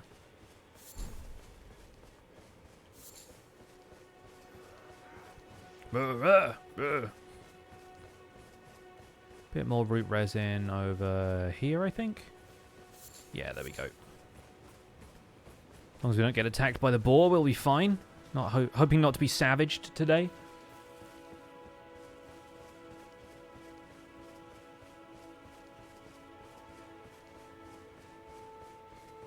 Your wife's got a new wood carving knife. Does that count? Yes. That is definitely part of a crafting kit. You are definitely crafting.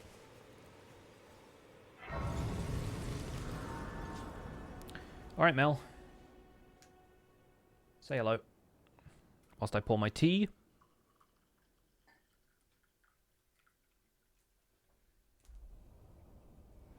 There she is. Have they served but you? I can play turning to aid you. You need to the foot. Then it summoned me. Ah, I bequeath. Thanks for the ring. It will summon torrent. Treat him with. Alright. We'll throw that on there. Do our usual bits. Because this isn't a bleed weapon, so we will need the Morning Star to kill Greyole.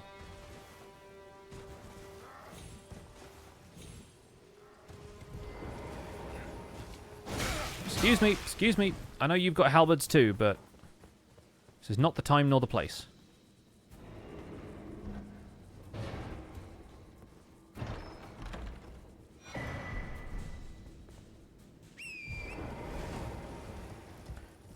And for once they stayed aggroed on me, so I have no means of teleporting out of there. But that's fine. We'll head up to Stormhill, we'll get the second golden seed. Talk to Marika. Probably get the War Master's Shack Grace and Wild Strikes while we're there.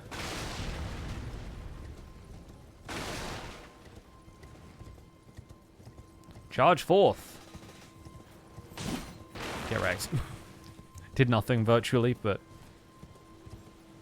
for that man it was half his health.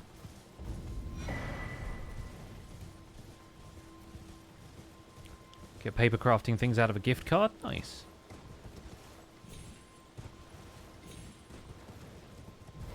Yeah, I'm buying my family some extra board games this year because the ones I got them last year were well received, so follow through on that, I think. Gives us some stuff to play at Christmas. Only to have, did you know? It's quite the. You're heading to entice well that, but I don't have. It's scary. I want to on nothing. Can you take and it'll be glad of... The jellyfish will definitely feel at home in Castle Morn, because there are a lot of jellyfish around there. Yeah, we should charge 5th next time. You're right, Ginger. That was... You always need to put a little extra in, you know? Charge 4th! Of course, that didn't work. Okay, this is awful, apparently. Just try attacking normally, you fool.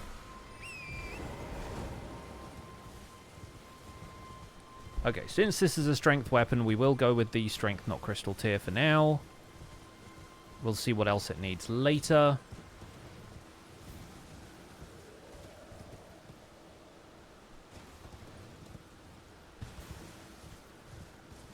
Which board games are you getting them? For my brother-in-law, Rob, we got Dwarf Romantic for him and my sister last year, and he really enjoyed that. So I'll probably get him Dwarf Romantic Sakura, which is the new one. I have a bunch of other recommendations for both my parents and my sister from some folks from the local board gaming group who we had our dinner social with the TTRPG lot. So I will probably try and get a couple of those, but I haven't found exactly which ones I want to get yet.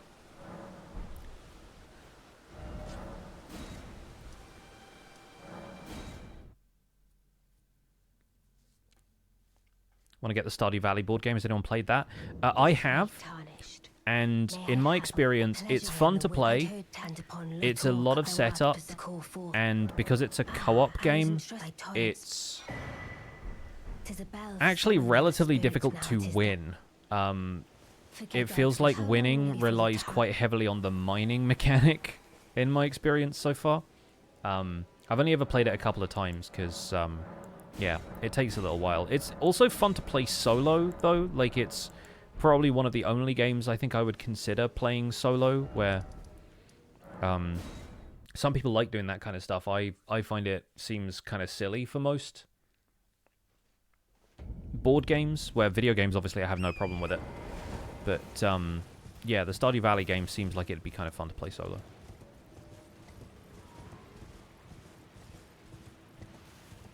But, yeah, as long as you've got people who are similarly into Stardew Valley, they're going to have a good time. They'll probably have a good time regardless, but I think you get a lot more out of appreciating the game first.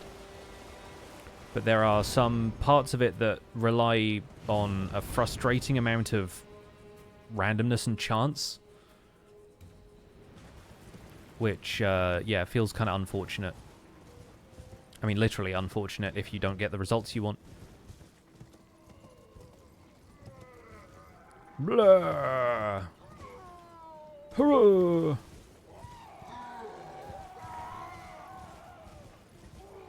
My presents, my brother is easy. He loves mini Lego, mostly nano blocks, so I just sent him a saxophone and London bus. Nice. Very cool.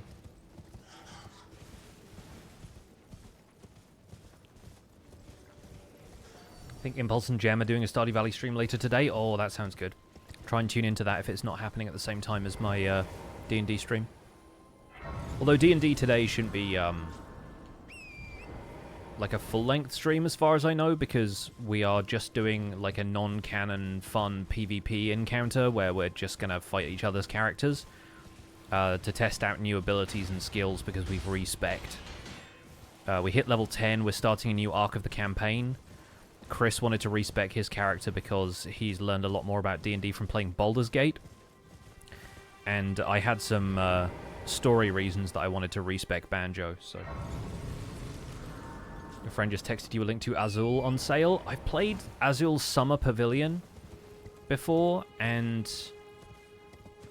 I don't know, we got on okay with that game, but it felt like it took a full play session to really understand what we were supposed to be doing and like how some of the rules worked, so maybe I need to play it some more before I really get a feel for it, but it seemed fun. Like, it's a very inventive game. Mechanically and whatnot, it seems pretty cool. yeah, a sparring session is what we have in mind for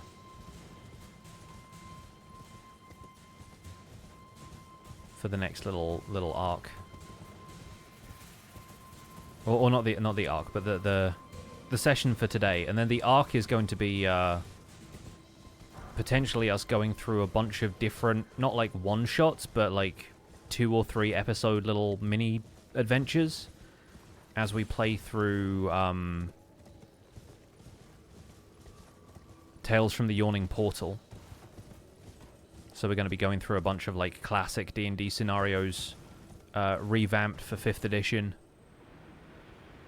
Some of them with our current characters and some of them with like either pre-built or, well, probably pre-built in sense that we're not going to do character creation on stream, but like with unusual characters for us.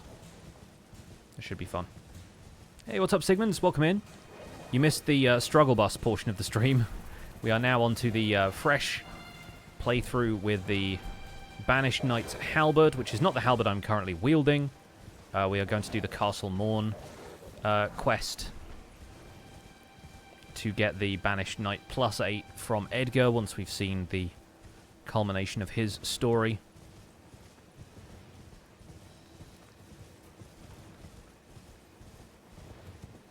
Can't wait to have more time to get back into D&D yourself. Yeah, I've joined a recent, like a local tabletop gaming group that meets regularly and does little mini campaign stuff, one-shots, and lots of stuff in different systems. Occasionally there are people looking for players for long-term campaigns, but a lot of the time people are just like, hey, who's got time for that, you know? Committing to stuff on the regular is difficult. But yeah, like in the last little while I have played more tabletop games than I have in whole previous years. And that's been really fun so far. I'm looking forward to doing more of it. I'm running a couple of games towards the end of this month, and I'm actually probably going to be starting up my home D&D crew again, if we can swing it before the end of the year.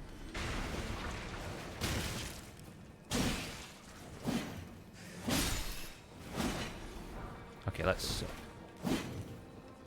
try and kill everything in here. Still learning the Halberd moveset here, but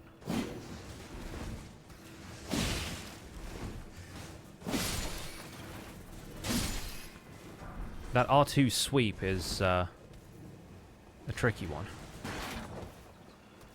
Pumpkinhead is hopefully going to ignore me. Ignore me, I'm not here.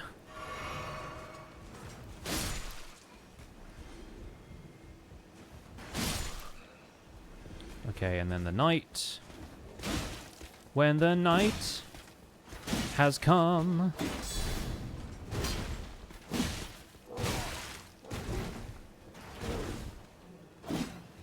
And the land is dark.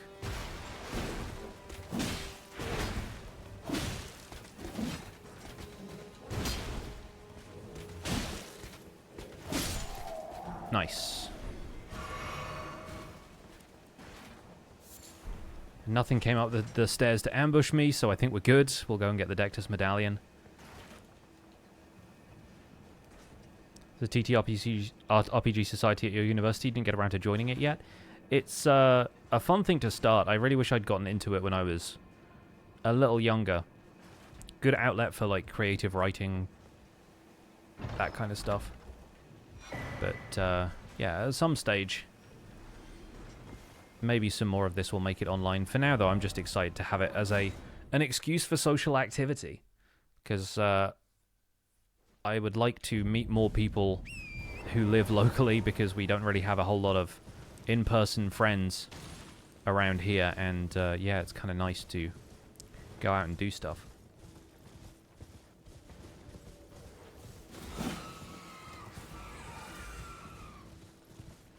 So from here, we'll go up through the Mistwoods. Oh, wait a sec. I just realized we don't have the Morning Star yet, so we need a bleed weapon. We'll go up through the Mistwood, we'll get the Church of Marika, then we'll go across the bridge to the the caravan where the Morning Star is.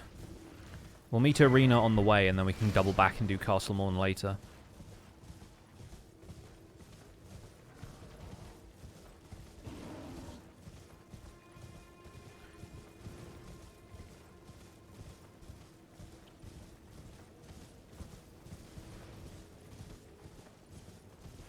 The cool thing about Edgar's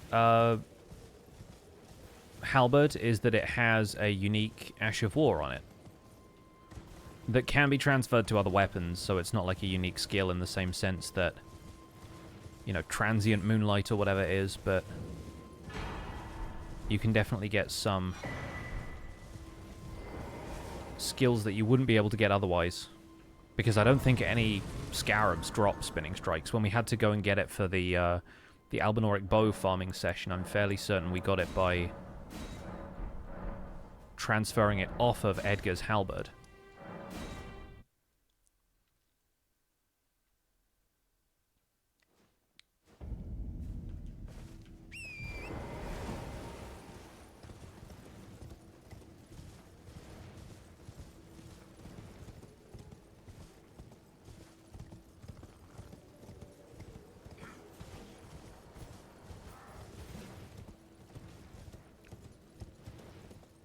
So we shall cross the Bridge of Sacrifice. I'm sure nothing bad will happen here.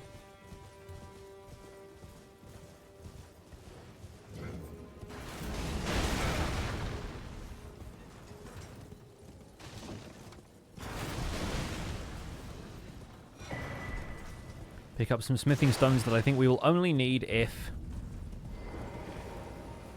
we need to upgrade this weapon for some reason. To make the Leonine Misbegotten fight a little easier, but I don't think we will. Hello, might I bend you? My name is the servants. But I swear my good father decided him. The servants, they've since come for. I fear it's no different at Castle Morn. Please, would you mind taking a letter to my father? My soul, please.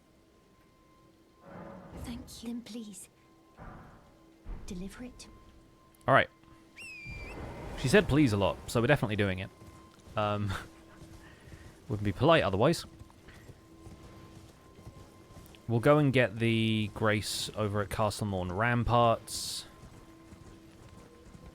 And while we're here on the peninsula, we might as well go and get all the Sacred Tears and stuff as well.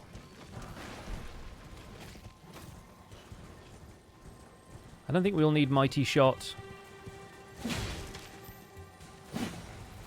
At this point, I'm just trying to prove to myself that I can kill these Scarabs with a Halberd. Oh, speaking of Halberd, I think the Knight's Cavalry Halberd is named that way, so I'm fairly certain that's like a... Or it's like Knight Rider Flail is the one this guy has, right?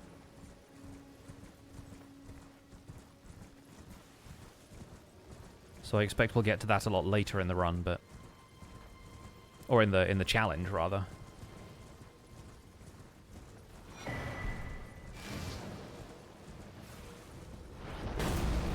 Oh, that was a little close for comfort.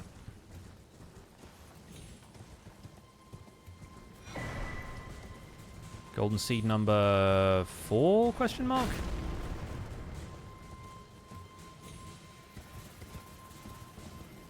Because we got the one out front of Fort Heights, so...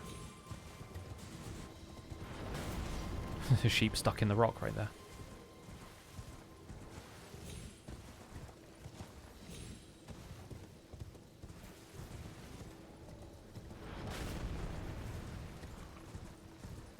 Yeah, it's Knight Rider, so I think when we get to the Knight Rider Flail, we definitely have to name the character like David Hasselhoff or something, right?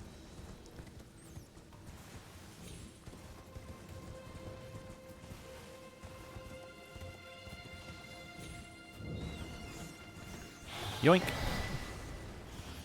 I'll just have this. Though it might be kind of fun. I know it's a wooden shield, so apparently they're not all that great with guard resist, but there's a Frenzied Flame themed shield in this village, which might be kind of fun to have. I think it's this. Yeah, Flame Crest wooden shield. Let's consider using that at some stage. I believe our drop down is over here. Right next to this pillar. Yeah, there we go.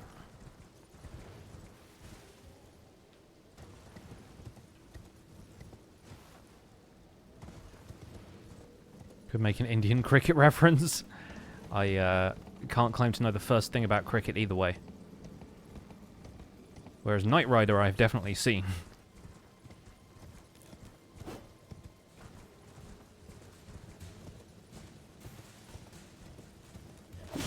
Shut up. Don't even think about it, buddy.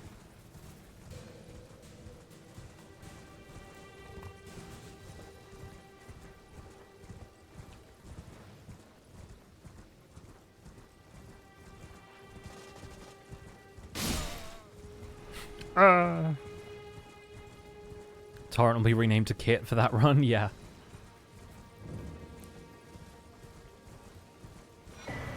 So, I don't know what we're going to be doing in terms of talismans for this playthrough. I imagine that the Halberd is going to do thrusting attacks, so the spear talisman is a must-have. We'll get that from Leonie of the Lakes. I don't know what else we can really do to boost the efficacy of this Halberd. At least there's no 1 to 2 hour long farming session in this run. No, in fact, we won't be doing one of those for at least the next couple, because after this we have Barbed Staff Spear, which we get from the DLC, and that's a boss fight weapon, so that's going to be quite fun. Just gotta grab a bunch of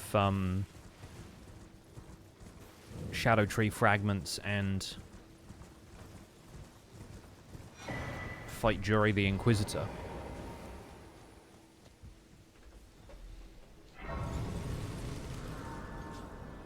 And after that, I think a lot of the weapons are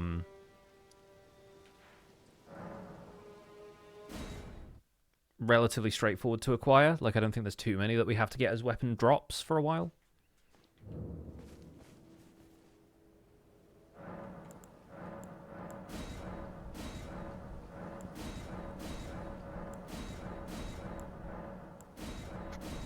Okay, that's all set up. Might as well mix the Wondrous Physic while I'm here, since we're in the church that will remind me to do it. And Ashes of War. Put Wild Strikes on the Morning Star. May as well make it heavy, why not? And craft some Blood Grease. Okay, off to Caelid then.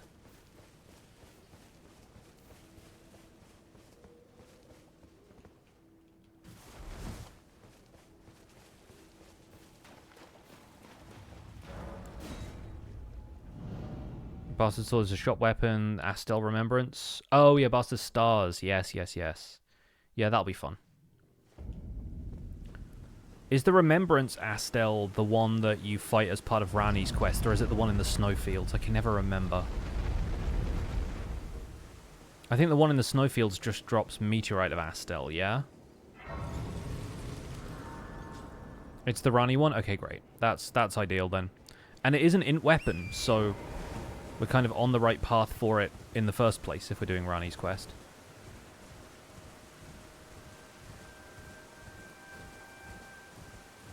Probably a prisoner build for that one. Oh yeah, the fun thing about Barbed Staff Spear is that that's going to be the first playthrough we're starting as a prophet. Even though it's not specifically a seal run, it's going to be a faith weapon, so a faith build is going to be helpful for it. We'll need to get to the DLC, so we'll be speccing our character into a reasonable amount of strength and dex anyway. And I figured, why not start Prophet?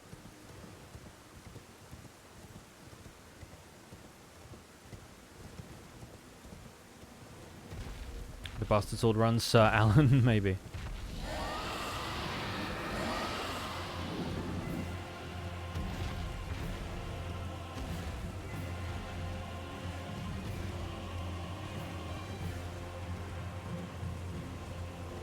Honestly, kind of tempted to bring the Anne villain back.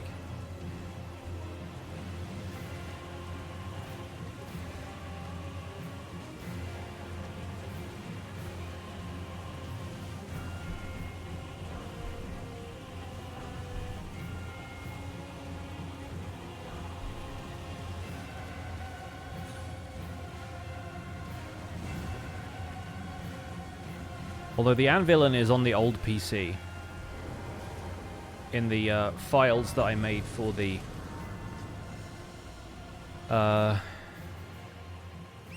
character creator, not character creator, the character manager mod that people made, or tool. I suppose it's not really a mod, but yeah, I probably need to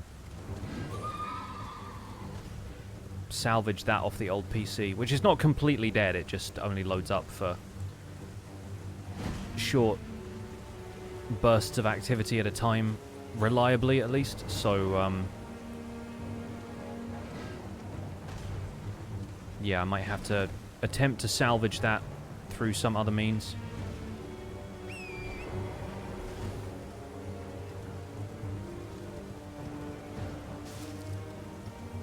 Alright, now fall off the bridge, please.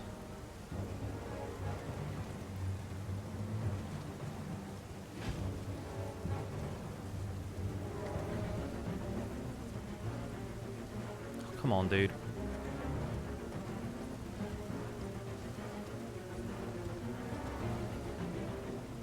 He's so nearly off as well.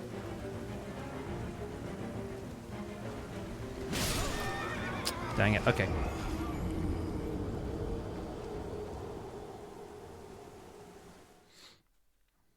At least we got the grace.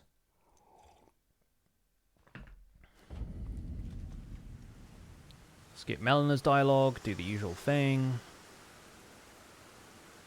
To determine if you have. It seems my worry torrent, whereas there is, but I can take gathering. Pass the time until nightfall. Yeah, she didn't wait that whole time. I was wondering if Melina was still going to be there, but she is not.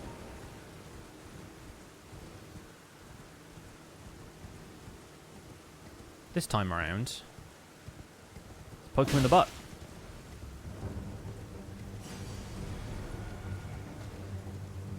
Really didn't need those extra runes, but if I had them, I'll get them back.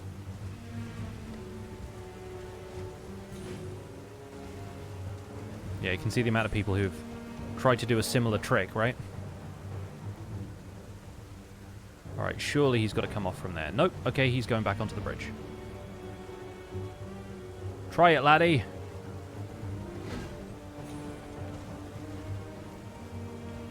Okay, now he's still there. That's the problem, right?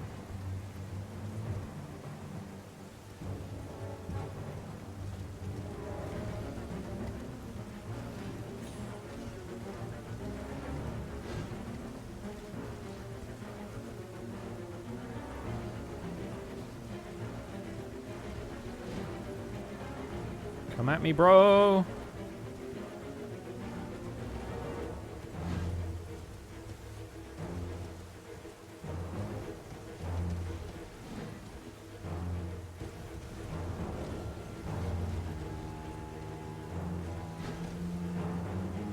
Surely he's got to go off in a second.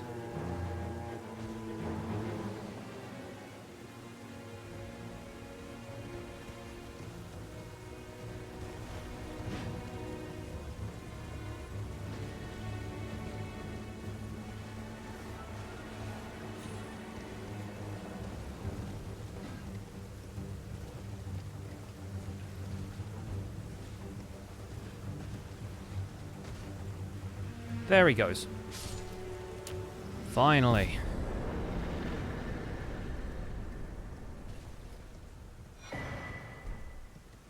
Yeah, not bad. Putting Bloodhound Step on the Halberd would be pretty funny.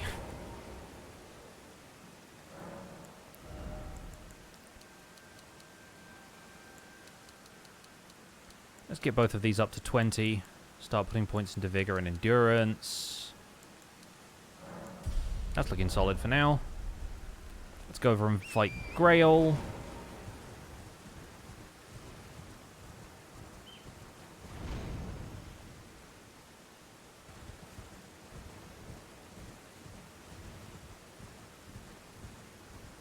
Top up the tea on the journey over.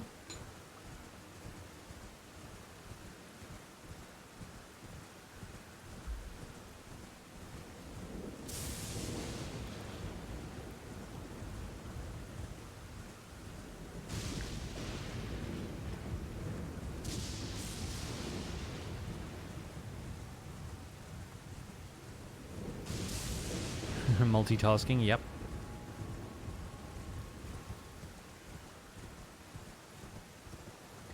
Hup.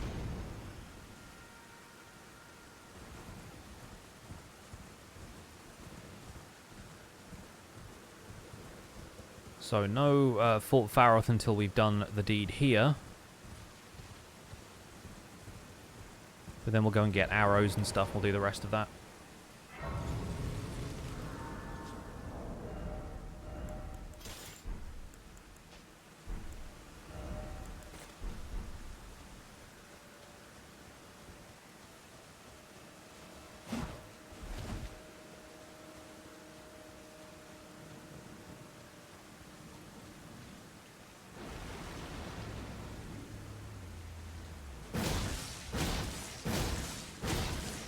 And so our work begins.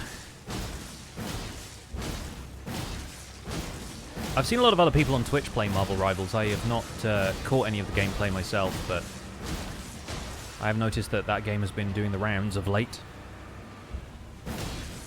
Yes, back to the wildly striking.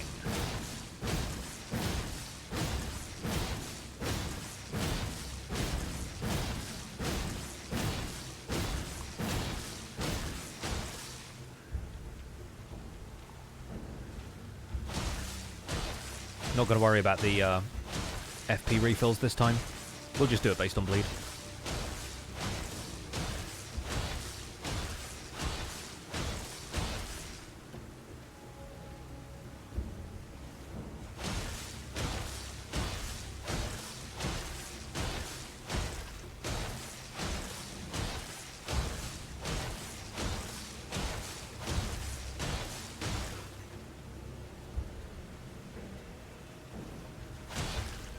I need to re-up my bleed grease as well.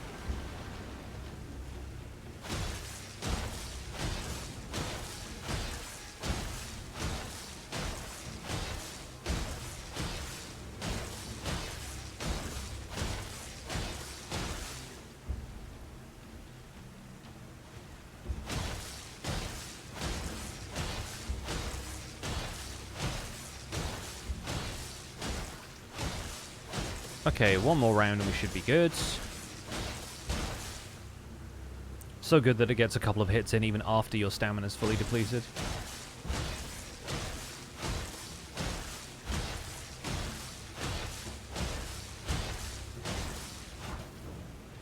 There we go. Not too much work for another 100k.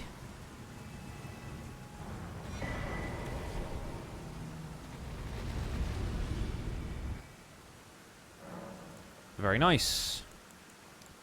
So Vigor can go up. Let's go to at least 25.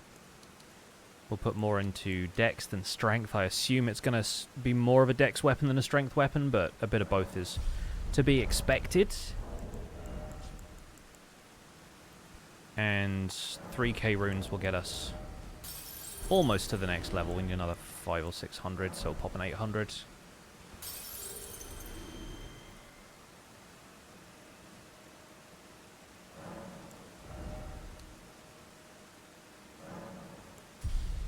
Okay. That feels doable to me. We'll do a quick run through Fort Faroth with a losable amount of runes.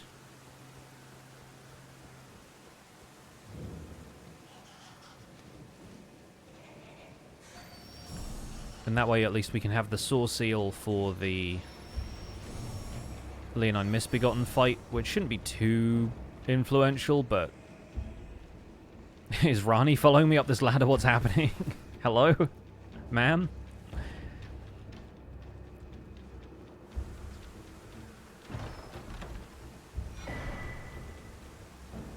The eyeshadow was such a good decision. Like the eye tattoo.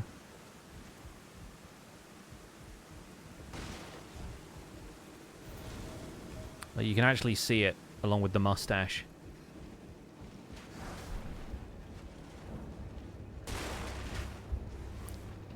If you want somebody else's Elden Ring streams to follow, if you want to watch somebody play through this for the first time, go and watch Grady's streams, but I warn you, his character is an absolute menace.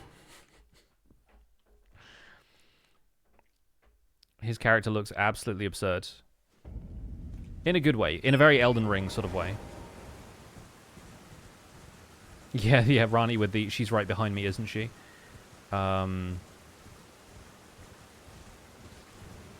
go and get a few more smithing stones from around here like we have been doing, because we can come back later for these if we want to, but it's, I think, more effective to just get them now.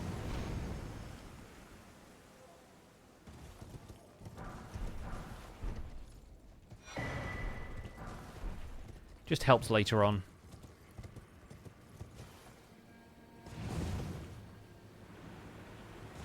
We'll get down to Church of the Plague, get hold of the Sacred Tear, walk back to Fort Faroth, and then get the dragon to break the statue, and then we can finally go and do Castle Morn.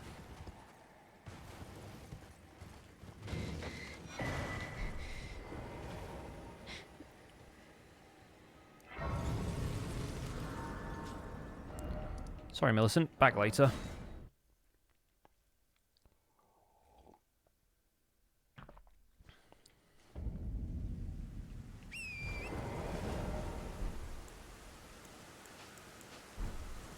You can also take this off the pouch now, too.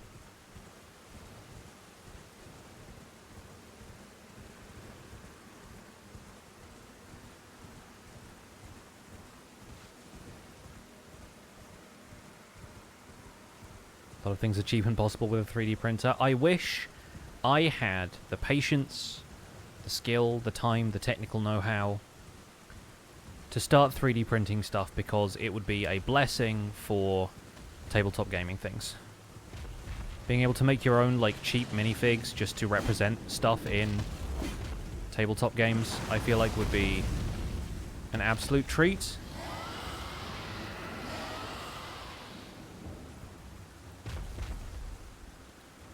One of these days I may even get around to it. But this is not this day.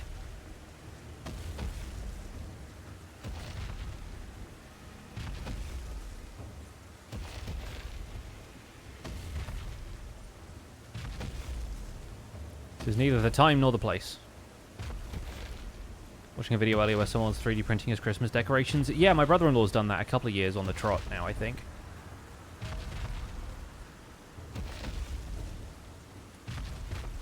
Isn't as hard as it used to be. I started the hobby years ago. It took a lot of skill and time. My brother got started in pretty much no time. Oh, yeah. But, yeah, it's much more just about the investment of time and money, because I don't really have the time to start getting into too much stuff like that.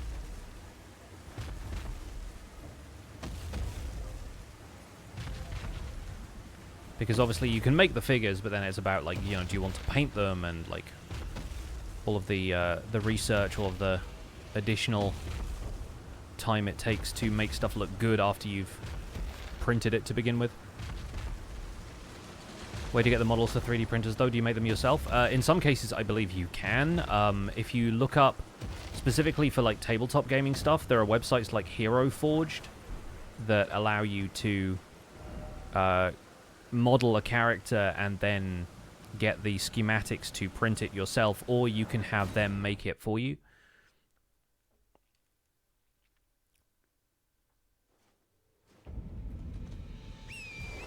You can actually get them to print the figure for you and mail it to you, but if you've got a 3D printer, they will give you the schematics for it. Ex-coworker of mine 3D printed the base tiles for Catan. They look really cool. Nice. Yeah, I expect if you want to, like, make missing components of board games or whatever, then that's it's got to be a pretty rewarding way of doing it. Hello, physics.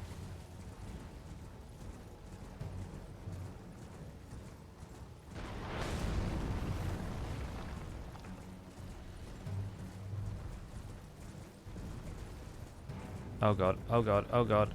Am I going to make it in time? Reader, he did not. But at this point, we're fine.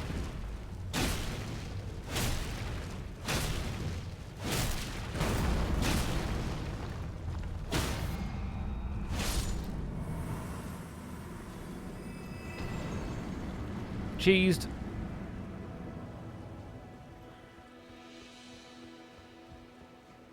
The golems are like that, though. I took an arrow to the knee upwards. I think that's how that works.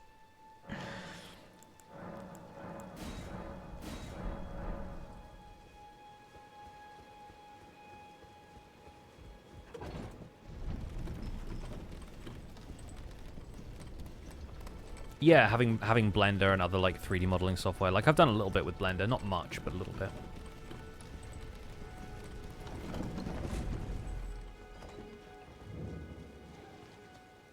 Yes, I took an arrow to my everything. Okay, let's get a feel for how this thing is used to fight before we fight with it too much, yeah? More smithing stone 2s that we won't need.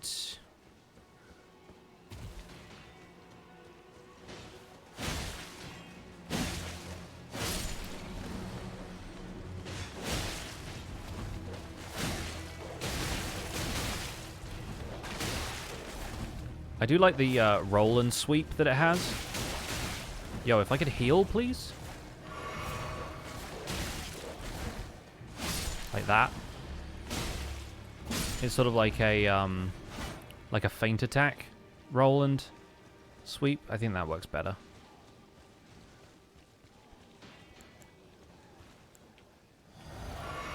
Let's do a quick run around here.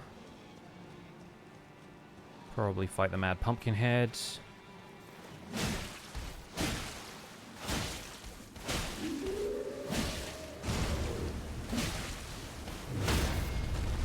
Nice. Pretty clean fight.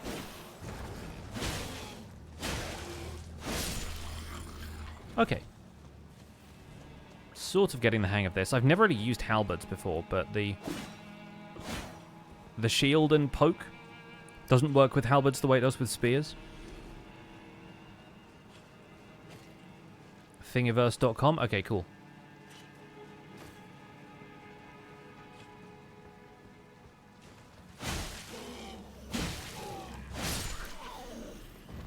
I think I'm somewhat familiar with the name.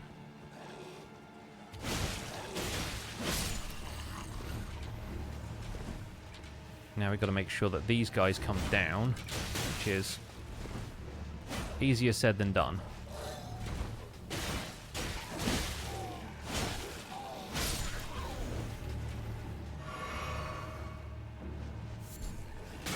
Oh, hello. Don't remember that attack super well. Cool. Down here. Let's go and see Edgar. How all of the fighting has ended up over here for some reason.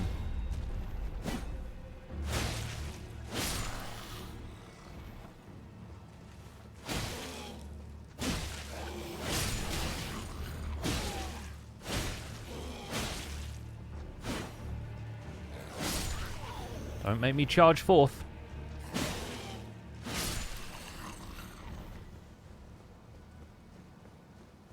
There's a little arrow to the shoulder there. Edgar, my friend in long hair and halberds. There's a face I've not seen before. Yeah, except when I look in a mirror. Menial, they gave me good sal cream. I'm sorry, but whatever you take this. I see, thank you, but I can't, even if they to ensure that. Okay, well let's go and ensure that the Sword of Morn does not fall into the wrong hands.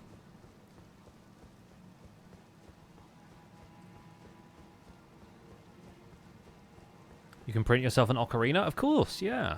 That seems like a good use of it. Making little plastic instruments.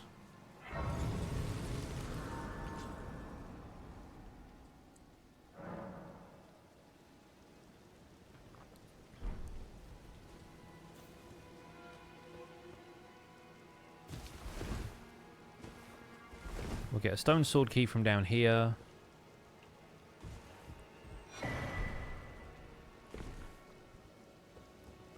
The twin blade talisman at the top of this tower isn't actually all that good for twin blades. I don't know how good it would be for halberds.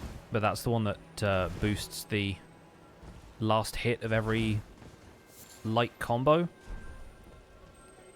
So I don't know if that's really going to be super useful for this weapon. Almost rolled off the edge there. Forget that you have to jump that one.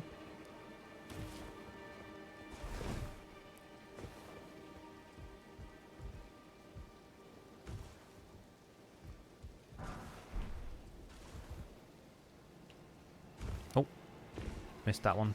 A little bit of full damage. No biggie.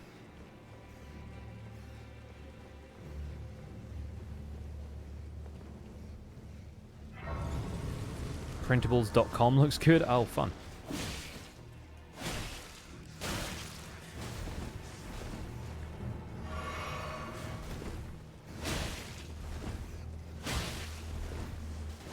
Yeah, the back roll and swing strat is good against enemies with fast attacks like these and the dogs.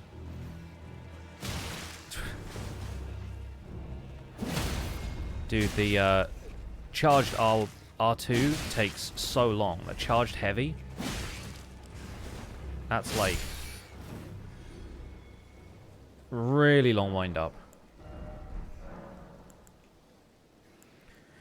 Okay, so charged R2 might be better two-handed. Yeah, true. Ooh, I like that, actually. That's very nice. We'll roll off here. Try not to roll onto any of the jellyfish.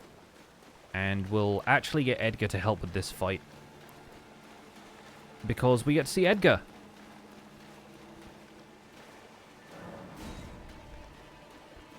Castellan Edgar. Who's ready to charge forth?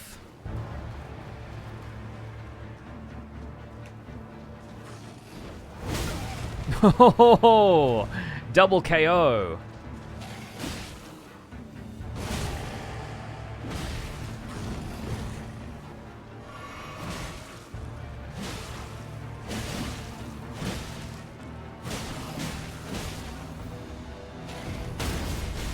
Oh, very nice, actually. That's good. Yeah. We'll charge another one of those. Oh, did he just Golden Vow? Hell yeah.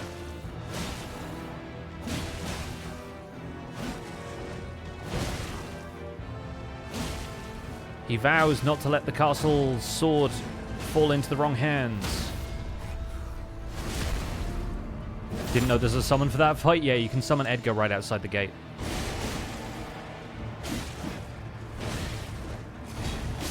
Nice! Good job, buddy. We did it. I'm sure your daughter's fine. Nice halberd you have there. Okay, so now we have the Ruins Greatsword, which many would argue is a better sword to have than the halberd that Edgar is about to give us. But that's not the point of the run.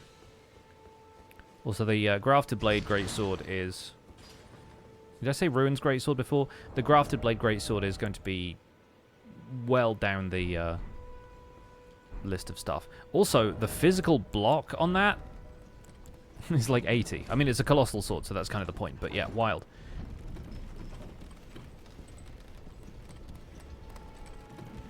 Surprise Elden Ring! Yes, Robbie, we finished up the Banished Knight's Greatsword with some struggles on the way, but yeah. I think we did pretty well against Godfrey and Hoarah, Loux, and then Radagon and Elden Beast kind of walled us for a while, but all things considered, it was not too bad, and these days I'm managing to do that final set of bosses without summons, which I think is nice.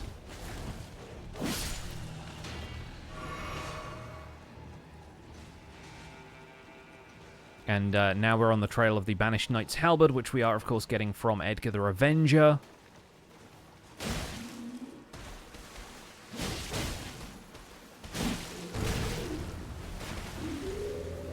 And this time the Mad Pumpkinhead is not staggering quite as easily.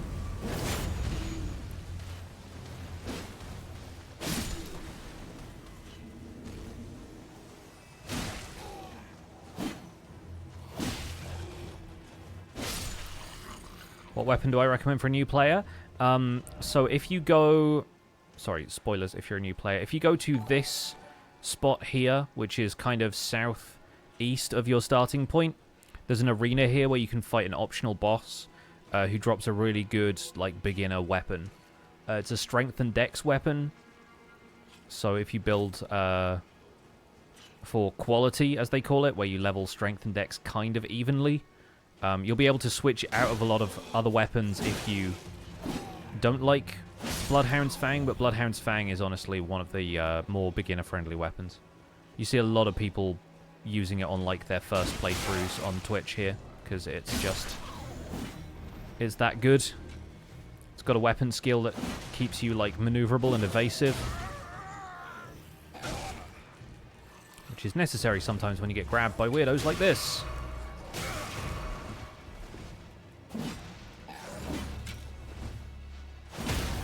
Finally, thank you. Get off the wall. You're dead to me. And to everyone else.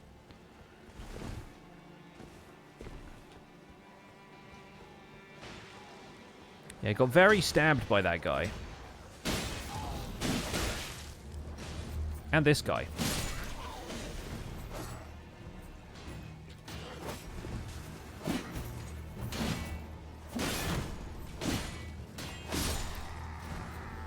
Turns out that shield, not so great. Charge forth! It's a fun ability. I'd really prefer the ability to stay alive, though, if I could.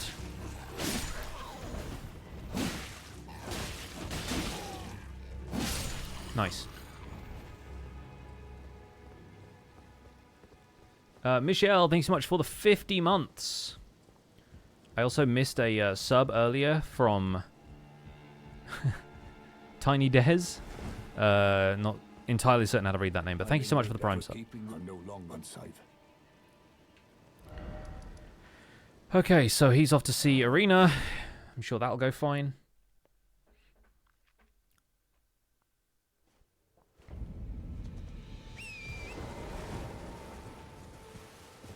Well, it hasn't. How could this be? My daughter default life. I chose and the foul. I'll hunt them, rest assured. Okay, so now that happy event has occurred, let's go to Leonia. Because our next trick is to fight that guy. Scry, thanks so much for the 2 months. Guess you can try to sub once I'm here enough to justify it. Fair play, thank you so much. Appreciate it. Subs are never expected, of course. If you've got to take care of yourself financially or whatever, then that's entirely fair. But I do appreciate the support, of course. That's what happens when you pick Godric over your daughter. This is true, yes. Picking Godric over anything seems like a bad choice in general.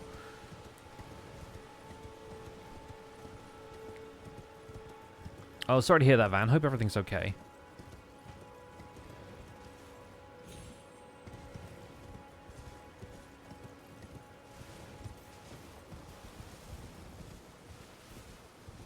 Godric will graft your daughter the second you look away.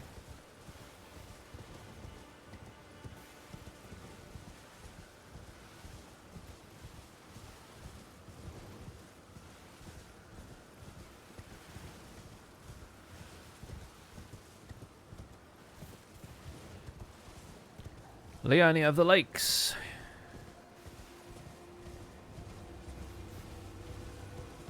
And now the wolves have seen me, but that's fine. They're chill. What's my favorite ending in Elden Ring? Did the DLC change or modify my thoughts about the ending? Not especially. I still like the Age of Stars ending the best because it's the one that feels the most different, I suppose, and I like unique things. I felt like the other endings always seemed too samey to me. Hello, my name. If I might be, would you donate my eyesight? Obviously, the Frenzied Flame ending has got to be I'm on a pilgrim when I eat. The most different of the remaining 5 endings. But yeah, I just enjoyed the fact that, you know, Rani's ending felt so different. And yeah, the DLC had no bearing on my thoughts about the game or the endings, because I really wish the DLC had provided an ending of its own, but it really didn't, so it doesn't really change a whole lot.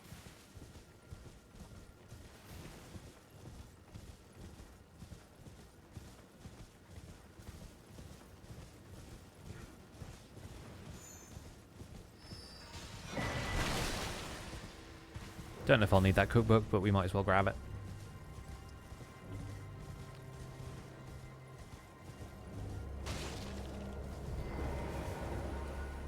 Right, I'm going to buy the lantern off of this guy because we'll probably want it for the spear talisman.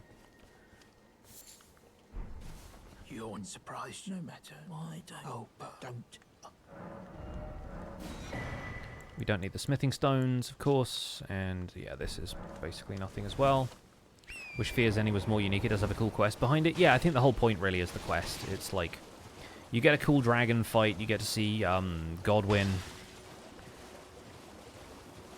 The state Godwyn's in lately.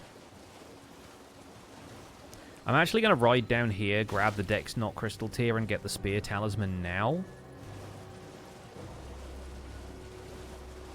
Because we never equipped the Saw Seal, I'm wondering if the Spear Talisman will actually be better.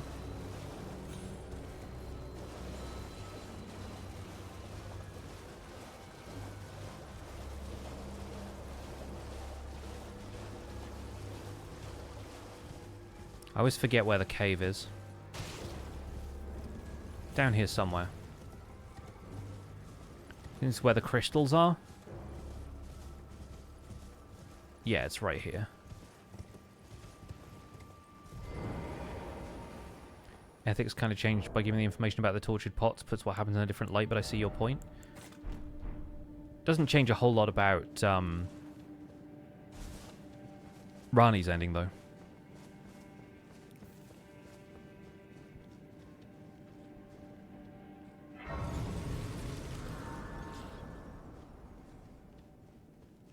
Rani's still like, everything here sucks, let's change it by leaving.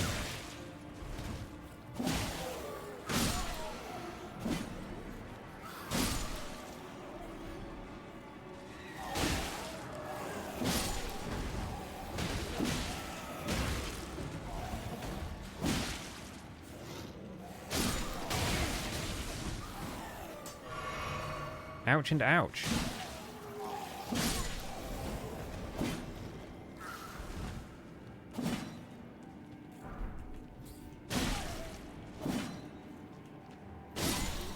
Trying not to get too stabbed up here, so...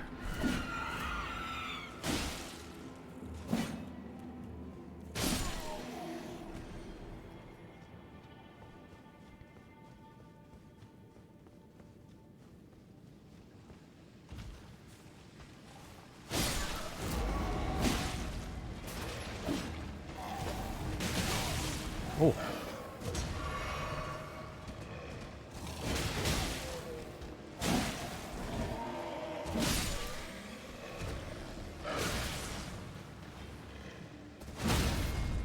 Nice.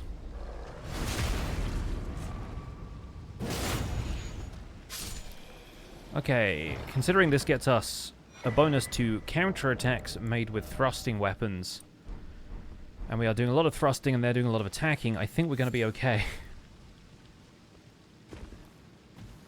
Reach with the halberd is deceptively large? Yeah.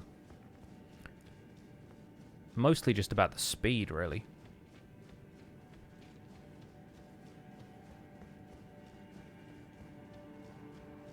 Speed is my primary concern.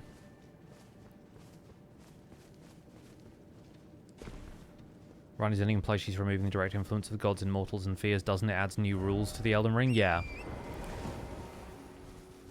Like, even Goldmask's ending I don't think is necessarily the great outcome for anything in the Lands Between.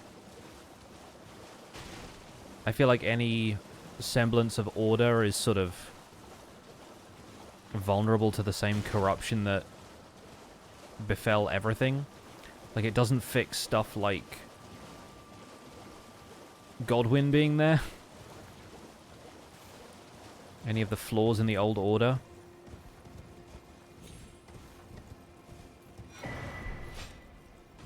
Right, now we have that. Let's speed our way to the Revenger's shack. We should be up the cliffside over here. We'll find an easy point of grace. I think there's actually a site of grace at the shack, but it means I won't be able to equip anything that I just got for the flask and everything. Speed and the element of surprise. And an almost fanatical devotion to the Erd Tree.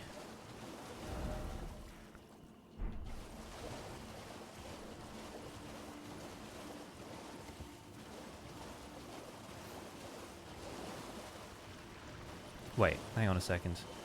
Is Edgar over here?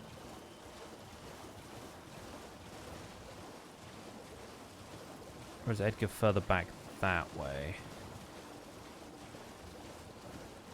I think it's in here, right?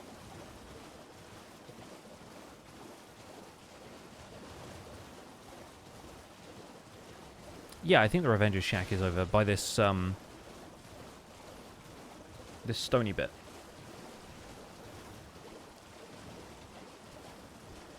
It's always weird navigating without the map. Like, obviously I can see what's in front of me, but...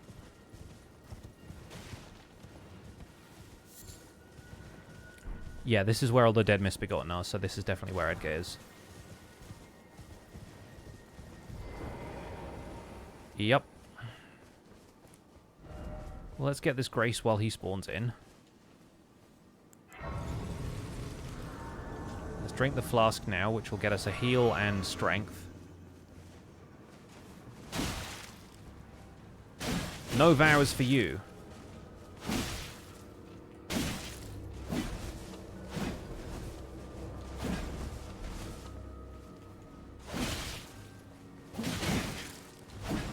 Oh, ow, okay.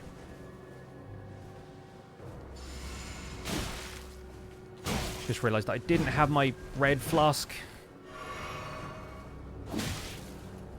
Fortunately, I got a lot of sacred tears already, so I get a decent amount of healing from flasks.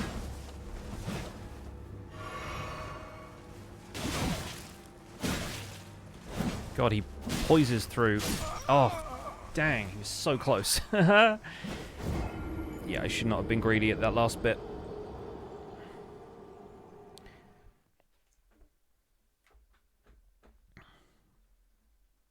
Well, at least we respawn here. So let's briefly add something to my mixed physic. There we go, that'll get us a slight boost in attack. Oh, Edgar. Maybe we have to be somewhere else and then come back. Oh no, he comes anyway. That's fine. Charge forth!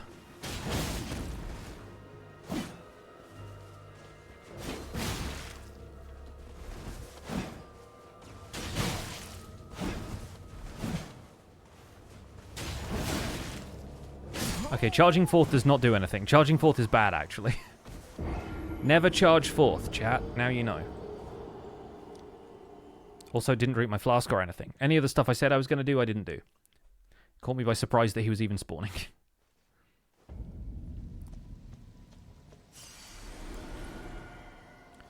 Once again, charging fifth, proven to be better.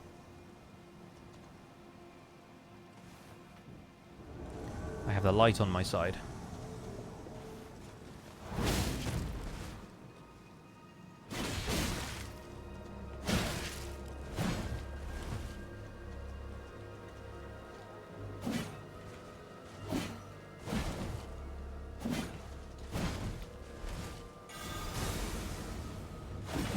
Oh god, okay.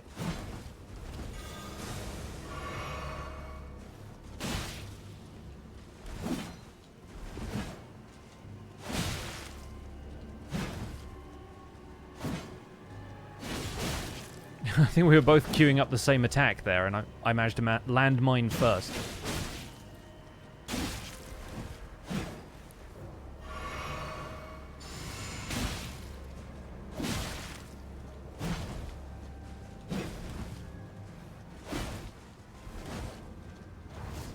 Oh, he's got the spinning strikes.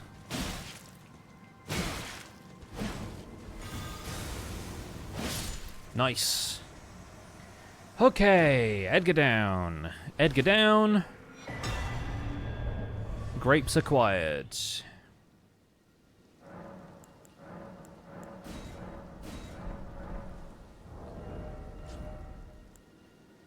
Deck scaling C. And we have spinning strikes.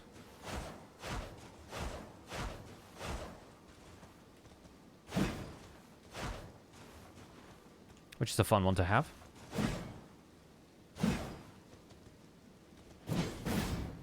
Nice. Okay.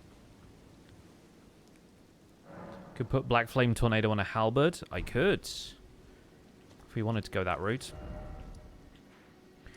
Alright. As far as smithing stones for this, we need some 3s to get it up to +9.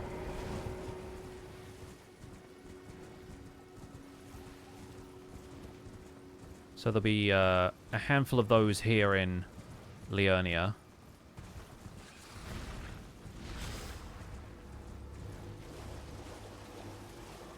At which point I guess we could go and fight Margit.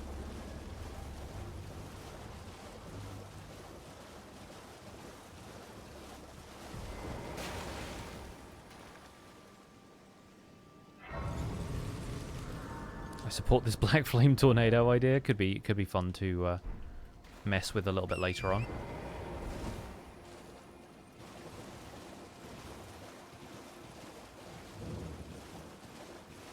I don't recall where you get the Ash of War from. I assume it's one of the Godskin fights. Maybe Apostle at Dominula?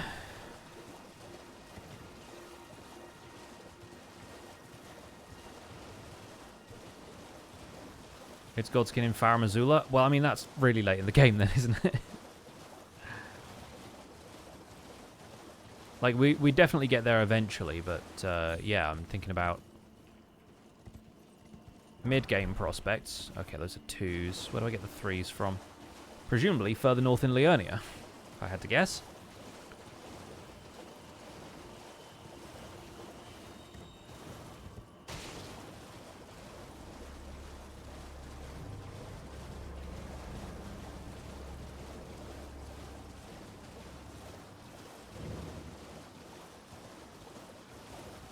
Be fun for endgame? Yeah, I mean, Black Flame is good against the last couple of bosses, as long as I could get the move off. It would be fun against Elden Beast. I don't know if Radagon would really allow me to do it.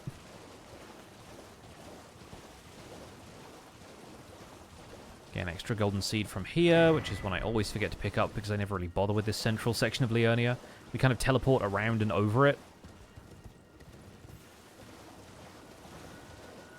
But I believe the map is over here. Along with the Grace.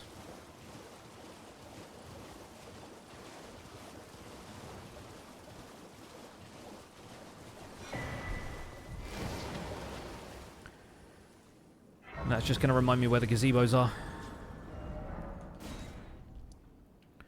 Okay, one here, one there, one there. I think that's the one that takes you to King's Realm Ruins. Watching Elden Ring for the first time, can anyone briefly explain? Yeah, so this is an open-world Dark Souls game. It's from the same developers. And you are an adventurer in a mysterious land trying to reach the Erd tree, which is this giant glowing tree at the center of the entire area. And once there, you are supposed to stand before the Elden Ring and be granted the title of Elden Lord. Turns out that's more complicated than they make it sound. Especially when there are lobsters involved. Hateful crustaceans.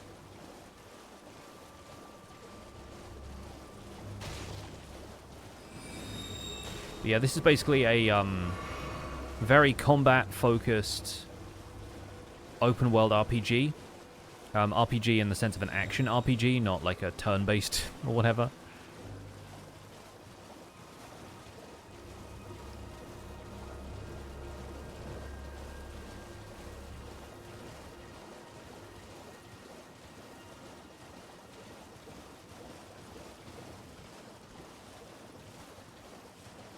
So I'm pretty sure somewhere in here there's another one of those gazebos with the smithing stones in. Is it this one? This is the one that just poisons you by being here, but that's fine. Can take a little bit of poison if it means getting the stones.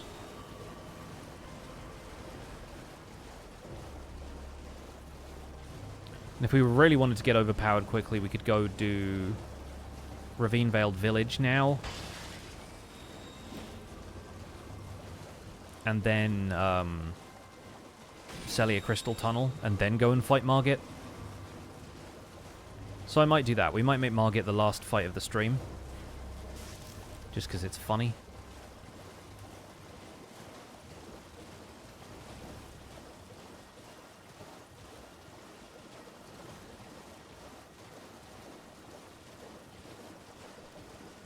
Although I don't think I'll get enough smithing stones from Ravine Veiled Village to really fully upgrade.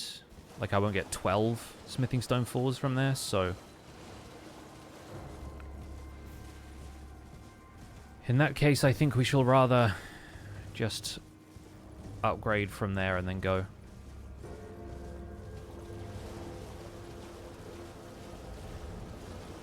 Because I'm not going all the way to Altus today.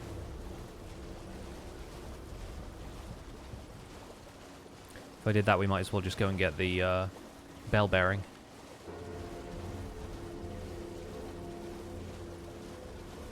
Bullet Halberd swords. Kinda.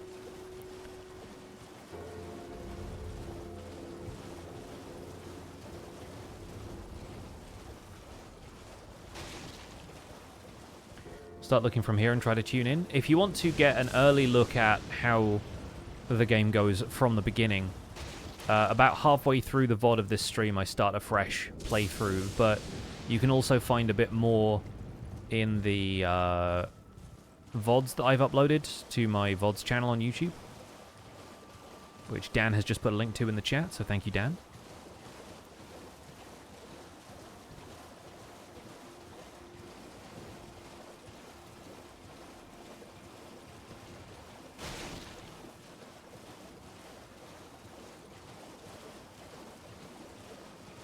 I still haven't been to the round table hold.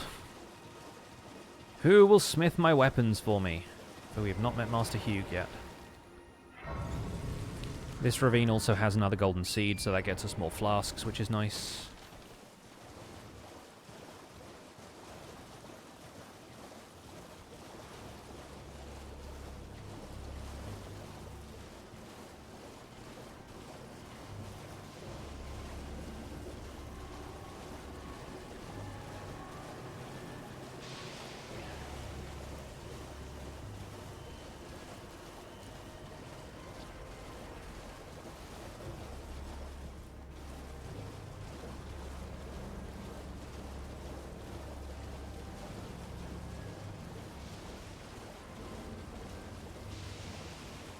Yeah, we could go to EG, but we'll go to Hugh anyway.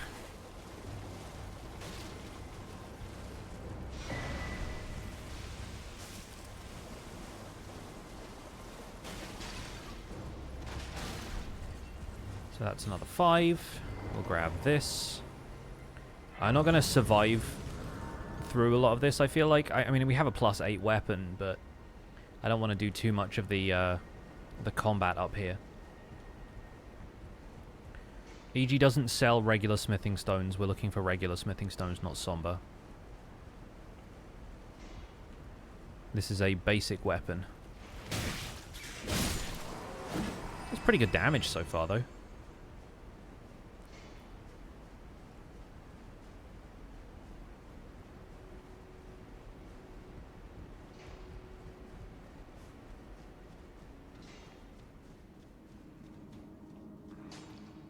I think this is a smithing stone 4. Yeah, there we go.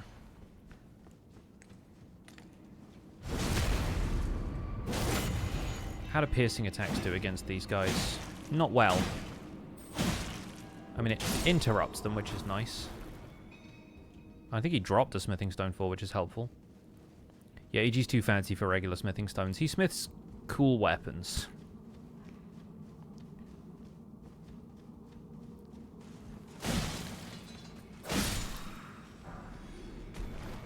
Interesting.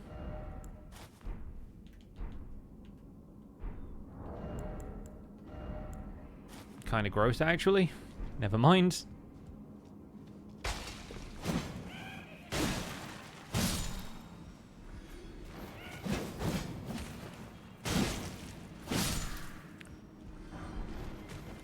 I do really like the charged R1 from the Halberd. I think that's a fun attack.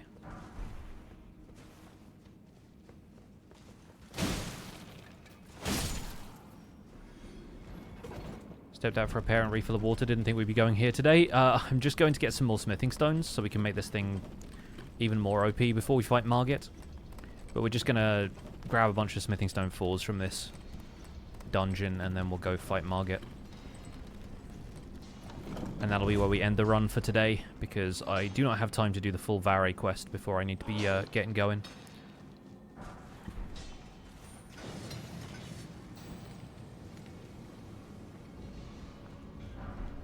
Oh, that's a somber. Huh. This is a rune arc, which I don't normally get when we're up here.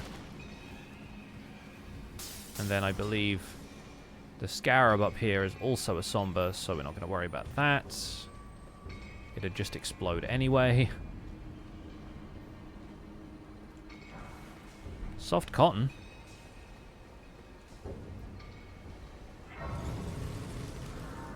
And we're not too damaged or whatever, so let's take the elevator. Doing TTRPG later today? Yeah, so at 6 in like 2 hours time. 8-Bit Community is going to be live with a little non-canon mini episode of our recurring Dungeons and Dragons stream where we've just respec'd our characters at level 10 because a couple of us wanted to adjust a couple of things. I have like a lore reason for my character being slightly different now, and yeah, our DM has decided that in order to not have it affect any story and not start the new story stuff before the new year, we would just have like a goofy little like PvP character session, get used to our skills, and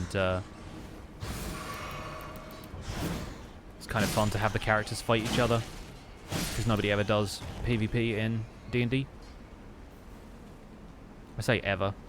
People often do, but it's not always encouraged the way it will be on this stream.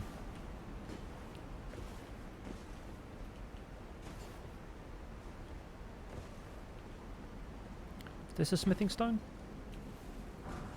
Ah, somber, okay. I think the other one on that path is somber as well, so let's leave those. Got a couple of regular ones down here. Yeah, kind of a battle royale scenario, yeah.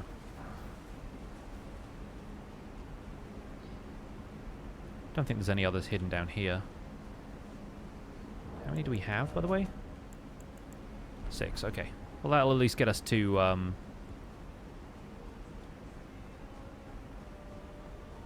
plus 11, I guess?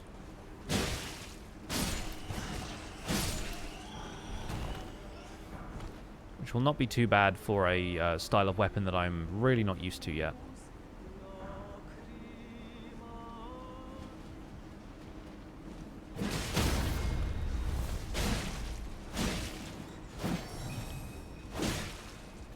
Now die.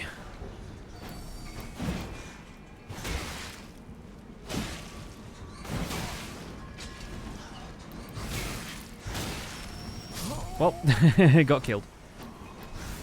I feel like the spinning attack could do something versus these bats. It might. It might. I should get used to trying that.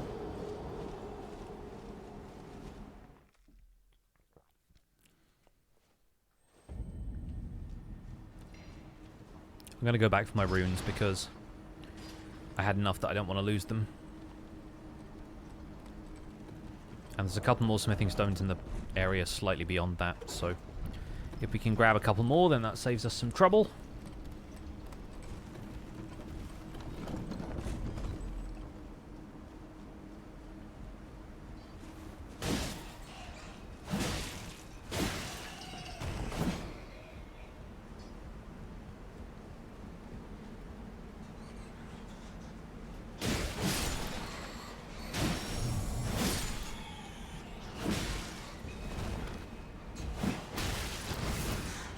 Still learning what the range is of the jumping attacks, too.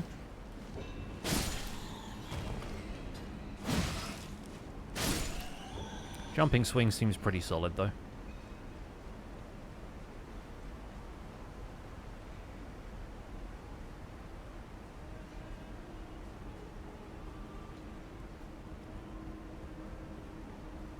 The Bat Mother is singing again.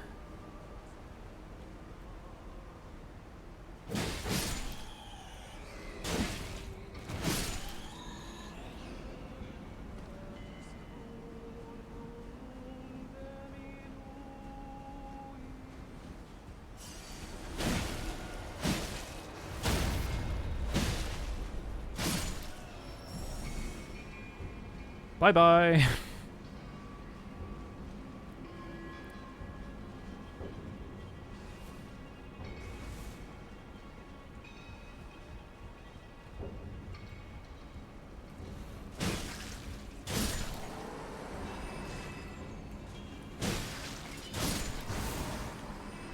The old bat and octopus combo nearly does us in. But not this time.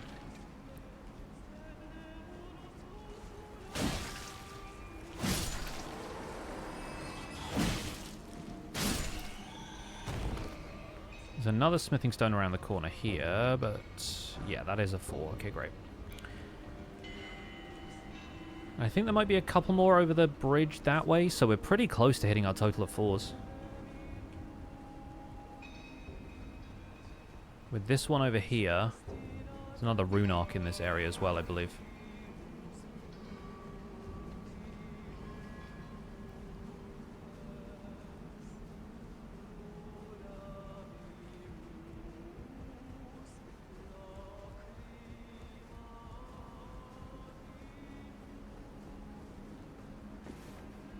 One more there, so that's 11 total, I believe. Yeah. God, we're so close.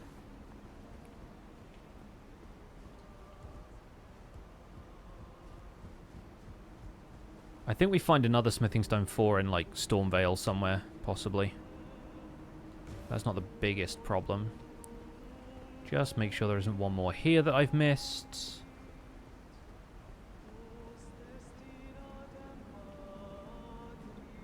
No, unless that corpse has one, which I don't think they do. So, let's go to literally anywhere that we have a grace. Start at Stormhill Shack, because then we can also get the golden seed that's there. And then we will follow Roderica to the Round Table Hold.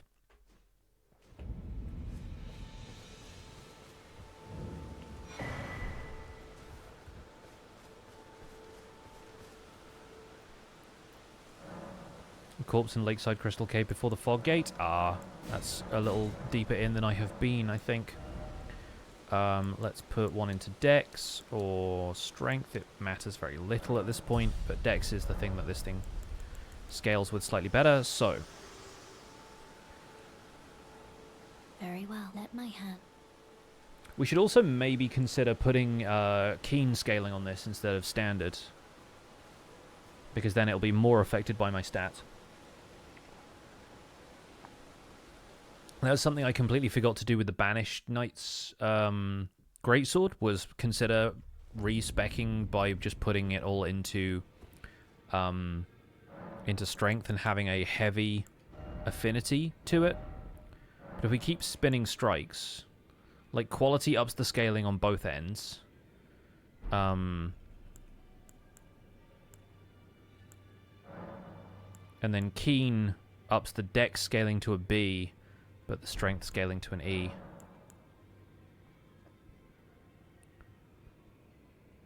Like, I think quality is going to be better. I think we'll build for quality, because then with better strength and dex scaling, it's going to do a lot more as we as we climb. I don't think right now, looking at those numbers, I don't think it actually reduces the attack we do. So sure, let's go for it.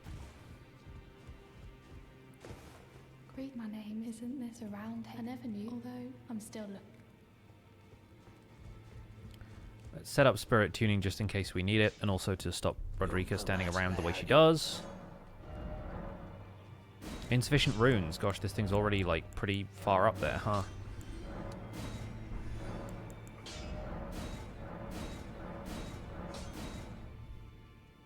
Now we need one more smithing stone 4 to take it to plus 12. Not going to worry about the shields. Anything else we can sell? Not really. Ask about Rodrika. No matter. Look, she has it. I saw in their eyes. Okay. So I'm still looking.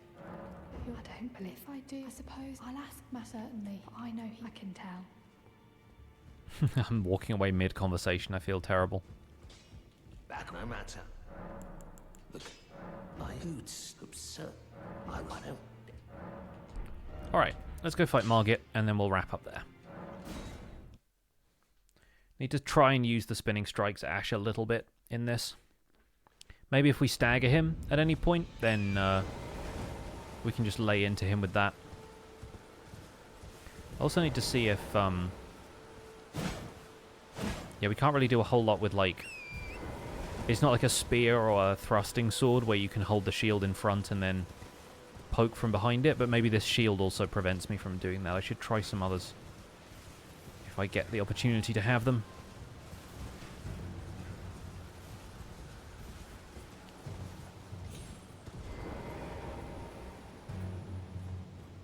But I think it's more of a spear tactic than it is a halberd one, so... The halberd's got the cutting blade to it as well. Okay, we might as well put one more into a stat before we go in and fight Margit.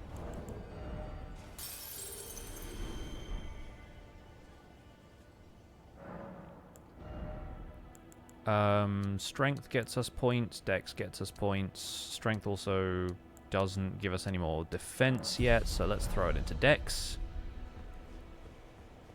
499.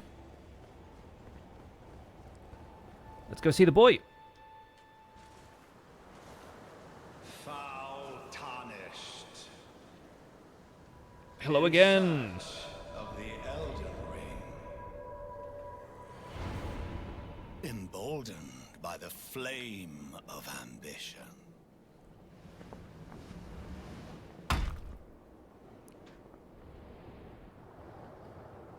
Hulk jump.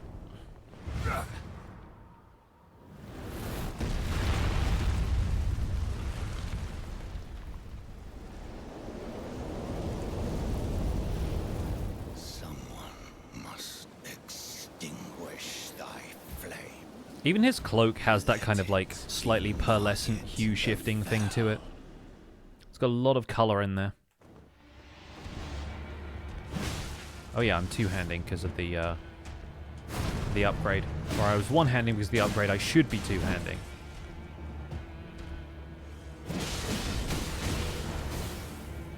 Traded, not bad.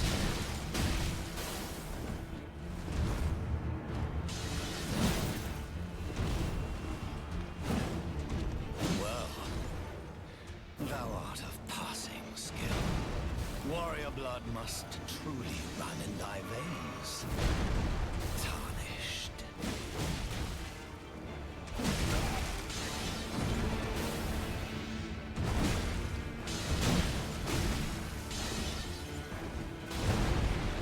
Get a quick drink in.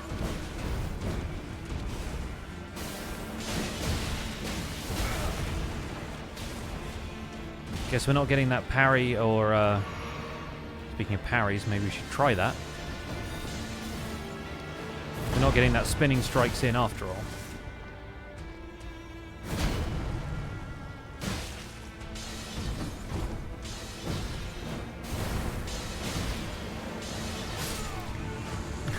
Right at the end. He does really enunciate the T in Tarnished. He does, yeah. I shall remember thee, tarnished. Okay. One more into strength, because that gets us the physical defense power as well. And I think for Halberd... Halberd. That's where we're going to end this one for today, folks. Thanks for hanging out, and once again, if you want to see more of me today, you can pop by the 8-Bit Communities stream, and you'll catch me playing some D&D there, checking out my newly respec'd Way of the Astral Self Monk. Should be a good time. For now, though, I'm going to raid somebody else here on Twitch, so that you guys can watch something in the meantime, and come see me at the 8-Bit_ community when you're all done. Mr. Casto is streaming. Perfect timing. Let's go raid Chris. He's playing Yakuza Kiwami 1. Right now he's playing Mahjong, which is great. So let's go say hi to Chris. You can use your Pixel Hype emotes in the hashtag PixelRaid to show some love. And yeah, I'll be hanging out, watching, and eating my pizza. So have yourselves a good one. Take care. I'll see you on Tuesday if you're not sticking around for this stream, because I'll be back on Tuesday with some more Minecraft and some more Elden Ring, probably. So see you then. Take care. Bye for now.